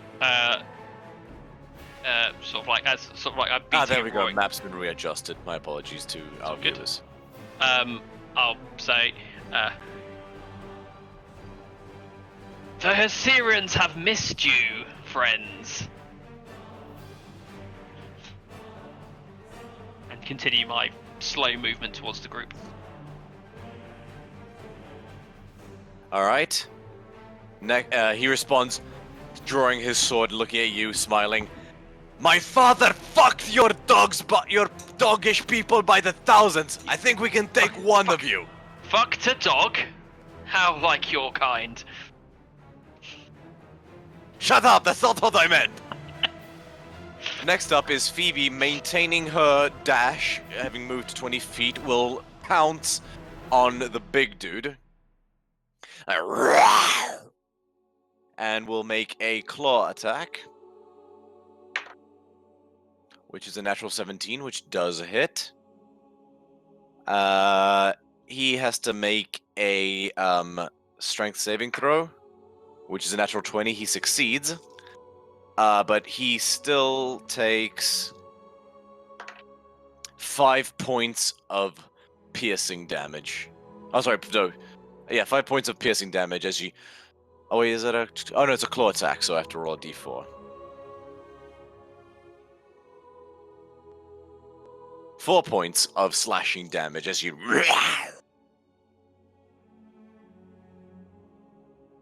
She carves up his shoulder. Something fierce. He's blood pouring from his arm now. I'm going to skin you! Next up is this guy, who, hearing this, his attention is ducked away. He heard the Hesione will 5, 10, 15, 20, 25, 30 to get a barely clear shot, and will make a short bow attack against you. Disadvantage, right? Against me, if it's a ranged attack, yes. That's a 9. Yeah, no. The arrow flies at you, but just whoosh, gets picked up by the cyclone and flung outwards. Eslin, it is your move. Wonderful, alrighty. So she's not been seen yet, has she? She has not. They were about to, but their attention got diverted massively. Okay. So, is there enough water for me to swim under the boat? I would assume there is, because it's buoyant. It's in the water, but it's kind of... It's on the sand underwater. Okay. So not under the boat, I'm sorry. Okay. I will move to here, so they will be able to see me. Okie dokie. And I would like to cast Thunderwave, and I would Okay. like to Con use save, right? Yes. But I would also like to use Destructive Wrath, which means that I automatically roll max damage. Okie dokie, no problem. So that is a 14 and a 10. Oh, so the 14 succeeds, but they still take half, I believe. Okay, so half of max is what? 8. Okay, so one of them just gets blasted and flies apart like leaves. Immediately dies. I've seen 16 damage. Just Nice. it's raining bandit chunks basically from the explosion. The other one gets like knocked for a serious loop. He looks on death's door. He just turns around and looks at you like, what the fuck? His teeth have been blasted out of his mouth. His eyes are black. Like the capillaries in his eyes have exploded. He's just frazzled. His bones are broken. That was a damn good move. That was I thought badass. so. No notes. Next up is the guy who is fucking dead. Followed by the guy who's going to, I'll fucking kill you! He runs 5, 10, 15, 20. He's going to make a short sword attack against you, Eslin. Wow, he's bold. Well, he rolled a 9. Oh wait, were you still swimming in the water or did you stand up? I'm stood up. Okay, so that misses against you, I'm guessing a 9. Yeah, defo. You just swing your mace and bat his, Gorpis aside. Next up is this guy who's going to... He's still focused... Well, he's seen the explosion now. He would have definitely... Every single person within 300 feet would have heard that. He's like... Is it the same as Thunderclap, that it's the same audio boom with Thunderwave? He's just gonna I'm not turn sure. around. I'll have a look. He's just turn around and shoot straight for you, Eslin. Natural 2. He just goes wide because he's like, what the fuck is happening? Yeah, it does give a same boom. It's basically like thunderclap, but just good because it. The uses arrow the spell flies slot. off and just falls into the water. Next one is definitely gonna, 5, 10, 15, 20, taking a shot at you, Eslin. No, that is a 9 again. Just the arrow flies into the water and is never seen again. Big dude is going to make 2 attacks against the panther that is fucking accosting him right now. Takes out his mace and swings twice. Hit. And a miss? Yeah, so hit and a miss. So Panther takes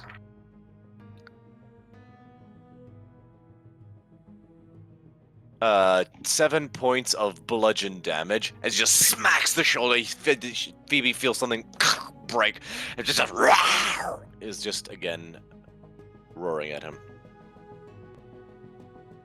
Ganassi, your turn. Okay. So I was trying to see if I could find a deafened affliction token, but I can't see it. Never mind. I know I'm deaf. It's fine. Okay. We will say this is appropriate. I know it's Yep. technically for psychic damage, but We'll work with it. It's fine. Okay. I can see. Thing is, well, I can see that they've all been taken to Eslin, apart from one that is still watching me. But that works fine. I've still not realised that there is a beacon. So my main thought is that there might be something inside the house, like a bell or something. So I'm going to move 5, 10, 15, 20...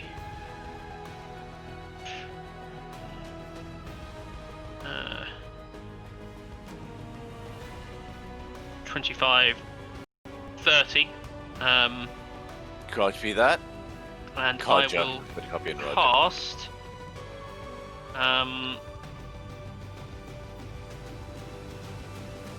What am I gonna do? I'm actually going to, as I've kind of like walking forward to the, or sort of like kind of a slow jog really. I'm not walking, and moving forward with my hands outstretched. I'm kind of reach down and sort of like brush something off my shoulder, and then with sort of like a ritualistic like waft, some of the wind kind of coalesces briefly into a figure that then disappears out of sight as I cast Unseen Servant. Okie dokie. Let me see if I have something for this.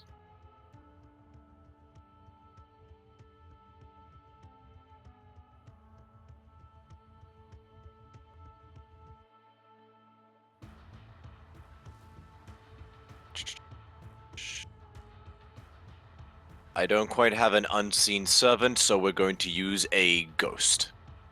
Good.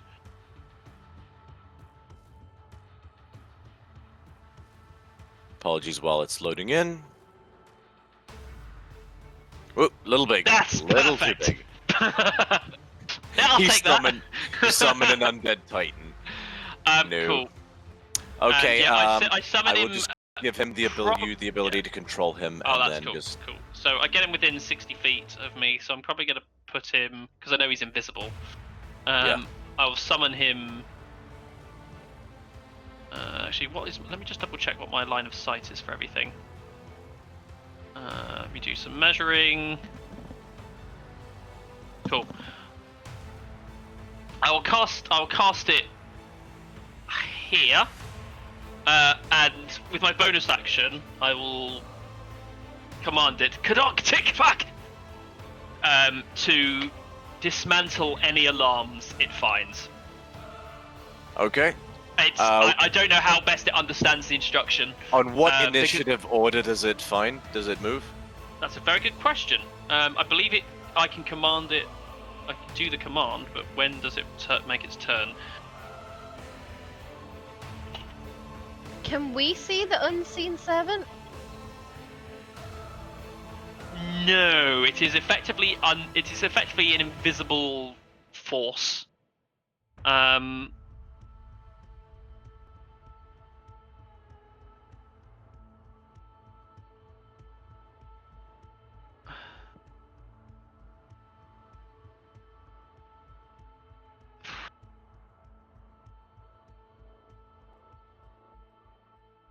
We'll say he goes straight after you in the initiative order for the purposes Cool, of that's brevity. fair. We'll consult that rule another time. Okay, how far can he move? He can move 15 feet. Okay, so you disable all alarms. Yes. I've cast it where I think there might be like something like by the boat, if anything. But also Okay. I didn't want to cast it directly in front of the beings in case they saw something materialize and then disappear. It doesn't. Let me have but a look at the wording of Unseen Servant. it also may not be able to understand exactly what I've done, but it's all I can really do. Ah, so it's once on each of your turns you can command. Alright. So, Yeah, and it's interact basically a with an bonus object. action. Oh, so it's on your perform bonus action. It's kind of Yeah. like spiritual weapon. Okay, fine. Well, let's say Because- I can mentally command it. Oh, it says mentally command to move up to 15. And okay, well there we go. Okay, so you But it's simple tasks, so how... you could simply convey like allow. So you've seen a pyre before, so it could be reasonably assumed that you're telling him to look for something similar. You've seen what the pyres look like. Yeah, to be honest, because I haven't seen a pyre with the visual thing, I'm probably thinking more like alarm bells. But Okay. it also may well be included in that as well. He will move 5, 10, 15 this way, but he cannot reach the boat yet, and he cannot look for bells yet. But that will be his turn. Yeah. Anything else from Ganassi?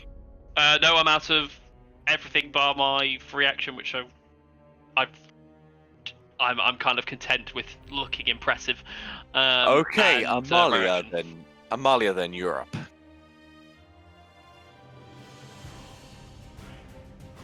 Okay. You see the two where the bot, like with the hut is? Yes. Can I charge against them and then me and my As in, so I'll these charge two. one of them. Yeah. Let's see how far you can move. You can, 5, 10, 15, 28. So you'd have to do that, and then... You could reach this one, the one that's close to Ganassi. The other ones are a bit too far away.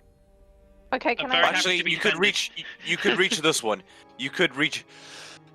Beg your pardon. You could reach this spot here in 35 feet using your full movement. Okay, can This one will take an attack of opportunity, though. okay, yes, but my Echo Knight will swipe. I will swipe him while my Echo Knight moves forward and makes an attack on the other guy. You can't move your Echo Knight, But we're moving together. I can do that. can you? I can. I just read the thing. All right. I am sorry. Let me consult. No need to get snippy. Well, I'm in the mood to attack someone, and you're ruining it. Your Echo's. Violet's Okay, channeling on your her turn in you a can- Edna mode. On your turn, you can mentally command the Echo to move up to 30 feet. Okay, so you can get the Echo to move this one to Yeah, Wait. exactly. on your... Okay, so fine. The Echo, which is this one, will 5, 10, 15, 20, 25, 30. Will move here. And... Okay, sorry, the Echo is the other one. So the Echo will 5, 10, 15, 20, 25, 30, 35. And you can 5, 10, 15, 20, 25, 30, 35. Just get within range of that, dude. Yeah. Okay, so go ahead and make your 2 attacks. You're burning one of your echo points, or whatever they're called, right? Yep. Unleash Incarnation. Okay, go ahead and make 2 attacks. You're using the battle axe with both hands, right? See. So that's a D10. Go ahead and roll 2 attack rolls, and for each one that hits, a D10. So am I rolling a d10 now for the battle axe? No, roll 2 D20s for 2 hits. So you have to Okay. roll to see whether or not you hit. The D10 is the amount of damage you do. So each weapon has a specific dice that you get for the damage. But Yeah, battle the axes D20s are being what attack. versatile do more damage if you hold them in 2 hands or 1 hand respectively. Okay, cool. Thank you. So, like, if you're dual wielding, it does a D8 instead of a D10. Okay, 17 plus 6 is... A lot. Definitely hits. Definitely hits. Don't worry about. So 23. So that definitely hits. Go ahead and roll your second one. 20 plus 6. Natural Ah! 20. Yeah. All right. Is that you or the Echo that rolled the nat 20? I do not know. Well, I Well, I thought you were rolled rolling first. for yourself first, so we'll say the Echo just for my. Okay, so the Echo rolled a natural 20. Okay. with a Okay, six. so go ahead and roll a Six. D10 for the first attack, plus your strength, which is 4. So 6 plus 4 is 10. All right, good to know. You just slash across his abdomen. His guts come out slightly. He's on death's door immediately. It hurts. And the other one, roll 2d10 and then add your strength modifier, which is 4. It's probably worth mentioning as well, although you hear him yell out in pain, you can't hear him because you are deafened by the wind that you're surrounded by. Okay, cool. So she's this one. Oh, sorry, ignore me. Carry on. Sorry, my bad. Sorry, I'm working out which one's which. Ignore me. Hold on. There we go. I rolled it. Cool. So what'd you roll for the second damage? Okay, and then I rolled a 9 plus 4. And roll another d10. I rolled an 8 plus 4. Oh, Okay. ew. You just fucking. So you do an undercut this time, and you bury the axe in his crotch, like upwards, a good foot upwards. Ooh. Like you basically cleave his pelvis in half. And he's like, and then you just look at him and wink, and then you pull the axe away with a wet crunch. His pelvis splits in two, and just the entire contents of his chest cavity is crapped out through the split that was his anus. And he is dead. Yay! Alright, Phoebe is going to make a claw attack. Sorry, no, it's going to make a bite attack against him. This dude.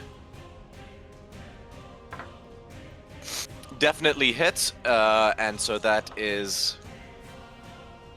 Ooh, nice. A total of 7 points of piercing damage as she grabs his leg and bites down hard, ripping out a section of the flesh. He screams in agony.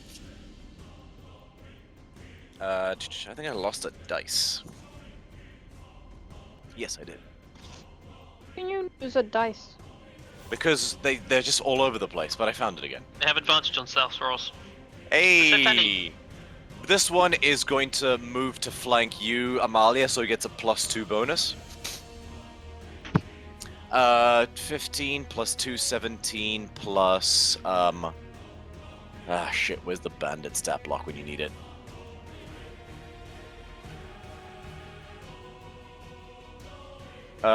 Plus, so yeah, 20 total, modified 20.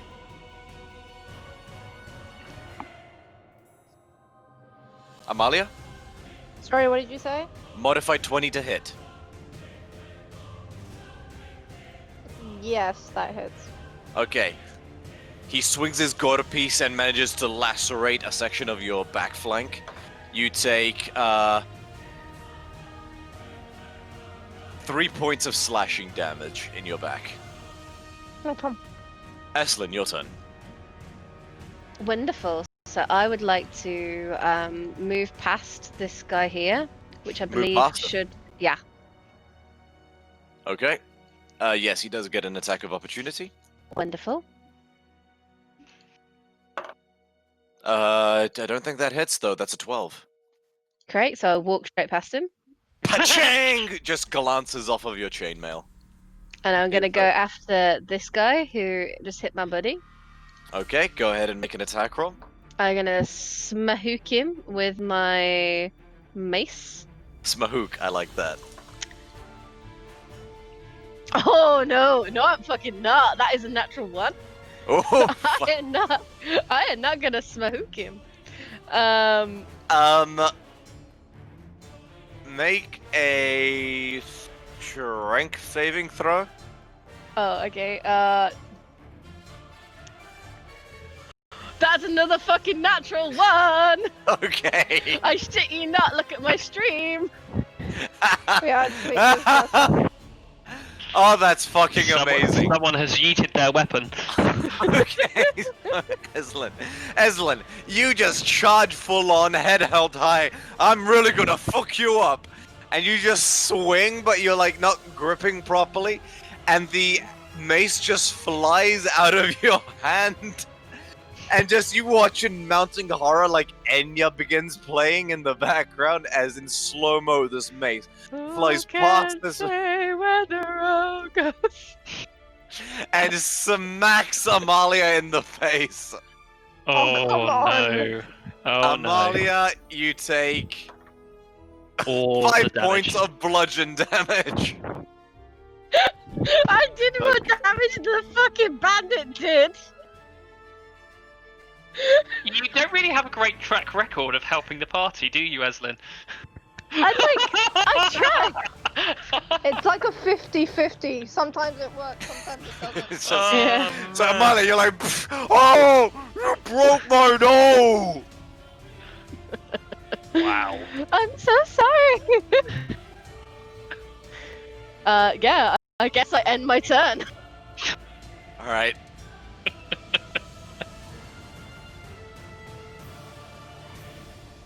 This one is going to run over here and use his action to. Did he have to go past me? No, he didn't. He did this. Oh, he moved out of your space. Okay, go ahead and make an attack of opportunity. Would it be unarmed? It is unarmed. So no proficiency bonus, just straight strength. 8. 8 total, that misses unfortunately. Damn it. So he will move up to here and use his action to.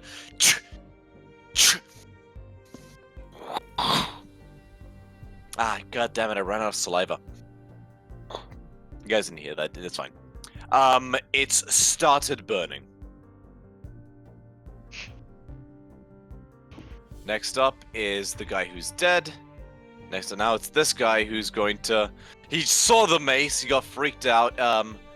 He's gonna make another attack for you, Amalia, because you just swung at him. He's too focused on that. That is a 19. Sorry, 21. Not 19 because of flanking. Yep, that hits. Okay, you take an additional 5 points of slashing damage. Okay.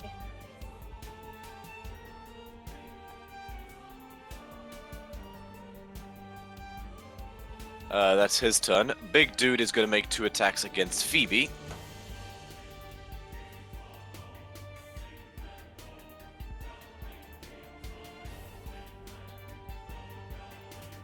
Just pulling up the stat block here. Yeah, that hits, and the second hit definitely hits too. So, for the first one, he smacks Phoebe again. She's looking rough, or the leopard is looking rough, but it's not completely reverted to Phoebe yet. And oh, sorry, wrong one. And yeah, full damage on the other one. So, he smacks Phoebe down again, and the leopard shifts and reverts back to Phoebe, whom I have lost track. Oh, here we go, Phoebe.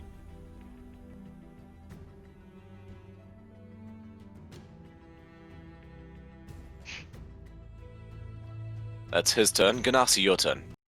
Cool. I move 5, 10. I see that and go, oh hell no. How far can you move whilst warding wind is active? For, normal speed. Okay. 15, 20. And I've got to risk it because I can't allow that to be set alight. Okay. Provoke track of opportunity now. Oh, fuck, I don't think that hits.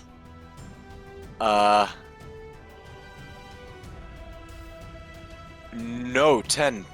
I sort of like, as I move past, I kind of like, as I see the blow going, I sort of like fling my hand up, and it doesn't connect with me, but like the wind kind of catches catches the blow, and sort of like sends it Yeah, flying. it's sort of like trying to an umbrella. It's like, yeah.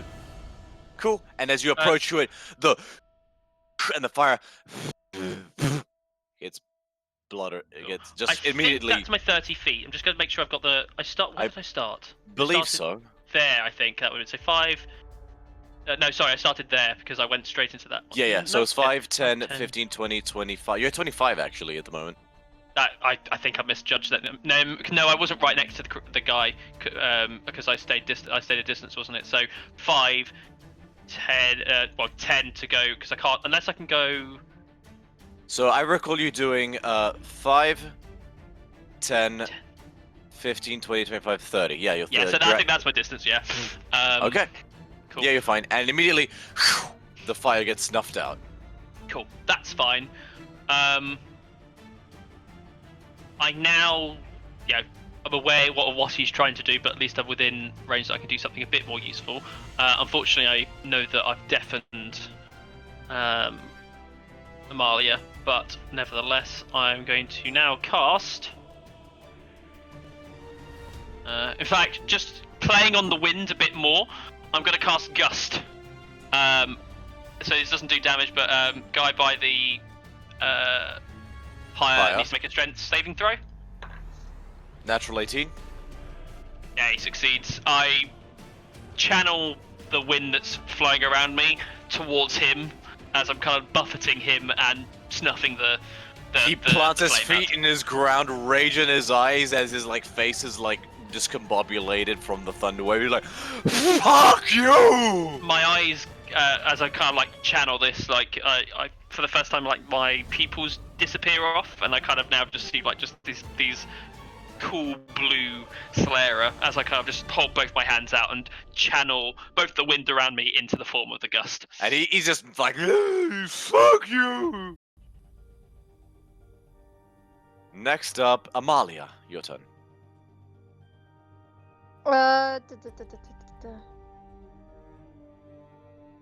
So, oh wait, there's a guy behind me and a guy in front of me, right? Yes. Okay, so the guy in front of me, I'm gonna throw my axe down and slice it down if I can. Okay, go ahead and make an attack roll. 18 plus 6. How do you want to do this? He was at 1 HP. Oof. Well, I'm gonna do exactly what I did to the other guy, but opposite. So head and down. And his head just goes. You actually split his skull in half with a clean slice, and it just parts open like a fucking Venus flytrap, and just as he falls to the ground dead. Bye bye. Next up is this guy who's gonna see his friend, he's gonna freak out and he's gonna try to run away. 5, provoking an attack of opportunity. Amalia, go ahead and make an attack, if you want. Will.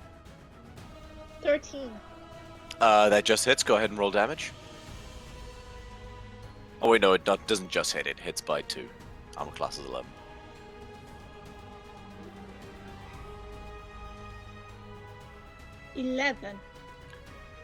That is his exact amount of hit points. Bye bye. Yeah, you just slice his spinal cord, you just slice the back of his head, and he just immediately falls over dead. His brainstem severed. Nice. Next up is the guy who is fucking dead. Eslin, your turn. You just smacked Amalia in the face. So I'll say, I'm sorry! And then I'm going to head over to the guy with the fire. Okay.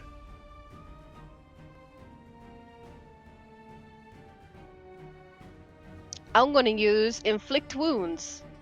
Okay, go ahead. That's an attack roll, right? Yeah, that's a 10. Okay, that just misses. Oh, for fuck's sake. Okay, And cool. he has 2 HP as well. That's fine. This is perfectly acceptable. Wait, let me double check. Bandit, armor class 12, yeah. Yeah, okay, no worries. I'm just Yeah, no, gonna block him he is- from moving. This is the hardiest motherfucker like you've ever seen. He's like, no, I'm going to make you work for this because fuck you. Hit me, bitch!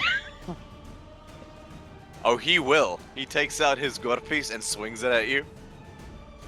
No, that's a natural 8. It definitely so... sounded like he took out his cod piece and hits him with it. Gore piece. I heard the same thing as well. I mean, both, both of which aren't going to be very effective. Gore piece is an ancient Greek scimitar. Yeah. It's like what Leonidas uses in 300. I prefer cod piece. Yeah, you do. But you just swat his. He's too frail from the broken bones, and you just swat his blade aside. Next up is a gentleman who is no longer amongst the living. Big dude is going to. He goes before Phoebe. I feel like I missed Phoebe's go.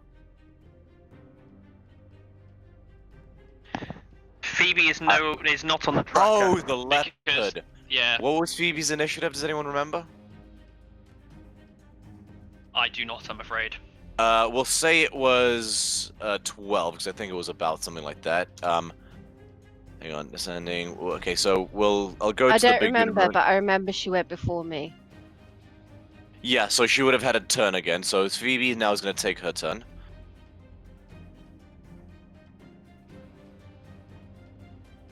She's going to. I won't risk that. So she's going to risk an attack of opportunity. What's her armor class? I think that misses. Yes, that just misses. He rolled a 15 total, and she's gonna take another guiding bolt. So that's 3 guiding bolts I've used. Remind me, let's remember this for next time when hopefully Moon is here for the climax of Phoebe's arc. So she's going to take a guiding bolt. That hits, because she, yeah, it's a +7, so that definitely hits. Holy shit! That's 2 6s, a 5, and a 1, so 18 points of radiant damage is... He gets knocked on his ass, he slams against the door. You guys hear a loud thud as he slams against the door, and he is now enshrouded in a green sparkly aura.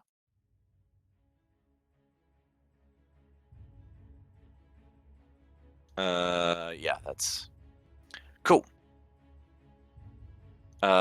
Next up is his go. He'll rush up and do a multi-attack. Actually, no, after taking that damage, he's gonna flee. You just open the door, run out, see what's going on. He's gonna try run past you, Ganassi. Okay, I will go for That's a 5, 10, attack 15, of opportunity 20. on him as he does so. Okay, with? Bare hands. Well, Okay, go ahead and make an attack roll.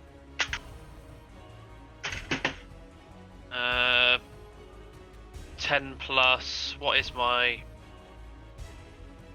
+4? Have I really got plus? I suppose I do have a high strength. 14. 14. 1 to 4. Yeah, 14 does hit. Go ahead and roll damage. It's automatic damage. He takes 3 bludgeoning damage. 3 bludgeoning damage. 3 bludgeoning damage. Okay, how do you want to do this? He runs past me, and as I'm kind of like following it, I sort of like reach around, grab him, snap his neck. Oh, it's and at keep wait, walking it's at forward. it's at advantage actually, because he's guiding bolted. In case you want the nat 20. I'll roll just in case. Nah, well, I got that would have been a 22 total. But no, as Okay. he walks past, I sort of like my hands reach around, and I just grab his neck and just snap it, and continue moving forwards. Nice. And I And think yeah, you he's- do. It's just And he just falls to the ground dead.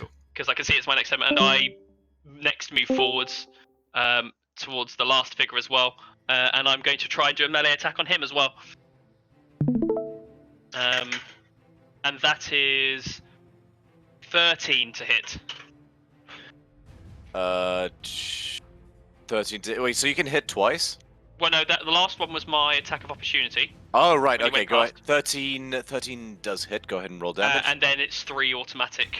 Yep, how do you want to do this? I reach forward and I snap his neck as well. So as I walk closer, Okay. grab one, snap, walk forward, grab him, and no emotion or anything, just grab it, snap his neck. So you... You're like, people will get the South Park reference, but you're just like... Yes! It's kind of, kind of like that. It feels like it's kind of like, sorry, you, no, and you, then. If anything, there's something Is almost that episode slightly of clinical Future- for it. Yeah. Yeah. Which is odd, like the contrast to when he was playing with when he was very playful with the last engagements of bandits. With this, he's just been very right. I've done that. That's dealt with, and now we're mopping up, and you're dead, and you're dead.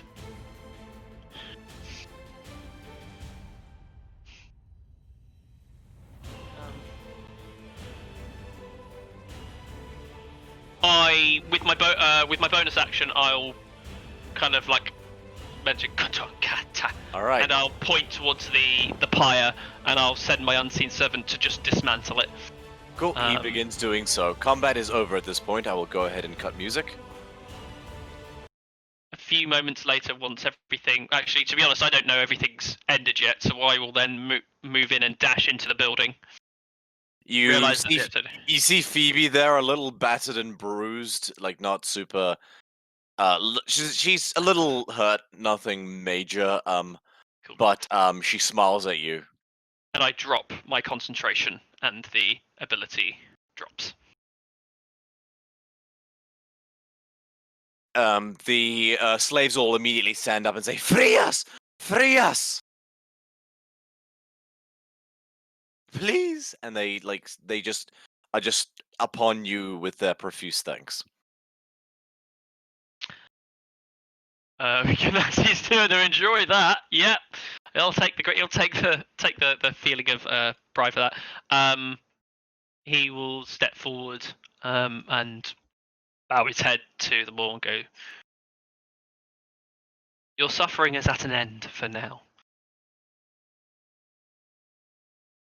They thank you profusely. The big one, with the leather armor, he had the key in his pocket. I nod and leave. I'll give others to do something while I'm doing that. Easy enough to retrieve the key, no muss, no fuss. And yeah, you manage to undo their shackles. And they all quickly dart out of the hut. They're sort of eager to get out of there. Inside, you find a similar situation to the other hut, just cramped, awful living conditions, and just a table with a few different knives and spoons and other things they were using to basically butcher these turtles. Cool. I will take the bodies of the turtles and return them to the sea. All right, and you do, and you watch as they all slowly drift out. A lot of them help you with that. So a lot of the slaves eager to basically be rid of any evidence of this, and they turn to you guys and say, "May we take the boats? It will be easier to get back to Siras." Would you mind if we check them first for anything valuable? Of course. It would also be befitting to us and our travels ahead to have access to at least one boat. May I offer a trade with you in recompense for us freeing you? Take the boats to Siras and enjoy and use one to however We you just may want to be better. back at Siras. We'll do whatever you want with the boats afterwards. More than Maybe you look could after drop them at the blacksmith because we have business there anyway. We'll do our best. Wonderful, thank you. Cool. And you watch as they all hop into the rowboats. in a sort of 2 and 3 system. After that, they allow you to search them, of course. Go ahead Yes. and make an investigation check. Actually, I'll let Eslin do the investigating. I'm going to assist my unseen servant with dismantling the pyre. Eslin, go ahead and make an investigation check. A straight 18 because I have no modifier. Nice. Boom. You find about a dozen dead sea turtles. Oh. About 2 fishing cages between both boats. 7 hooks, like decently sized like bronze hooks, and a collective 50 feet of hempen rope between both of them. Can I search the rest of the area as well, or just the boats? You can search the rest of the area, but Okay. so I'll just as well you watch as the slaves take the boats and will row them away from the island. Or was in like off like around the island. I Make an will investigation. Also, yeah. I'm going to help with in the building. It's Okay, specifically. Ganassi, while make that an happens. investigation check with advantage. Okie dokie. Well, one of those is a 19, which is good. So that is 19 plus 22. Okay, let me just roll for the loot. On my detail. All right, there we go.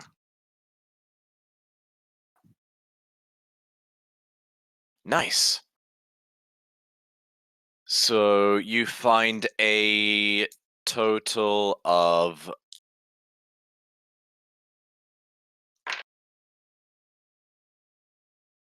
10 gold.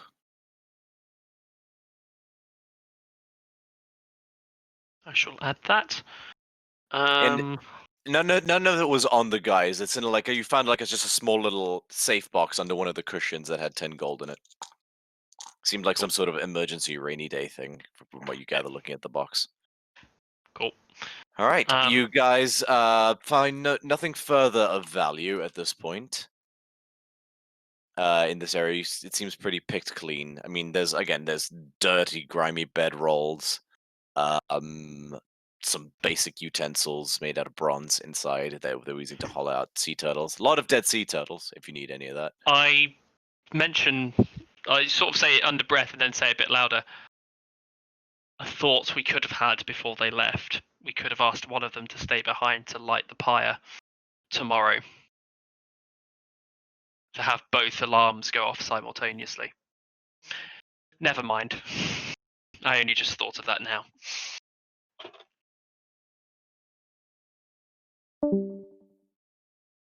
All right. As you guys gather yourselves after this very precisely executed stealth assassination battle, we're going to conclude tonight's session there. Wonderful. Could I pick up my mace first?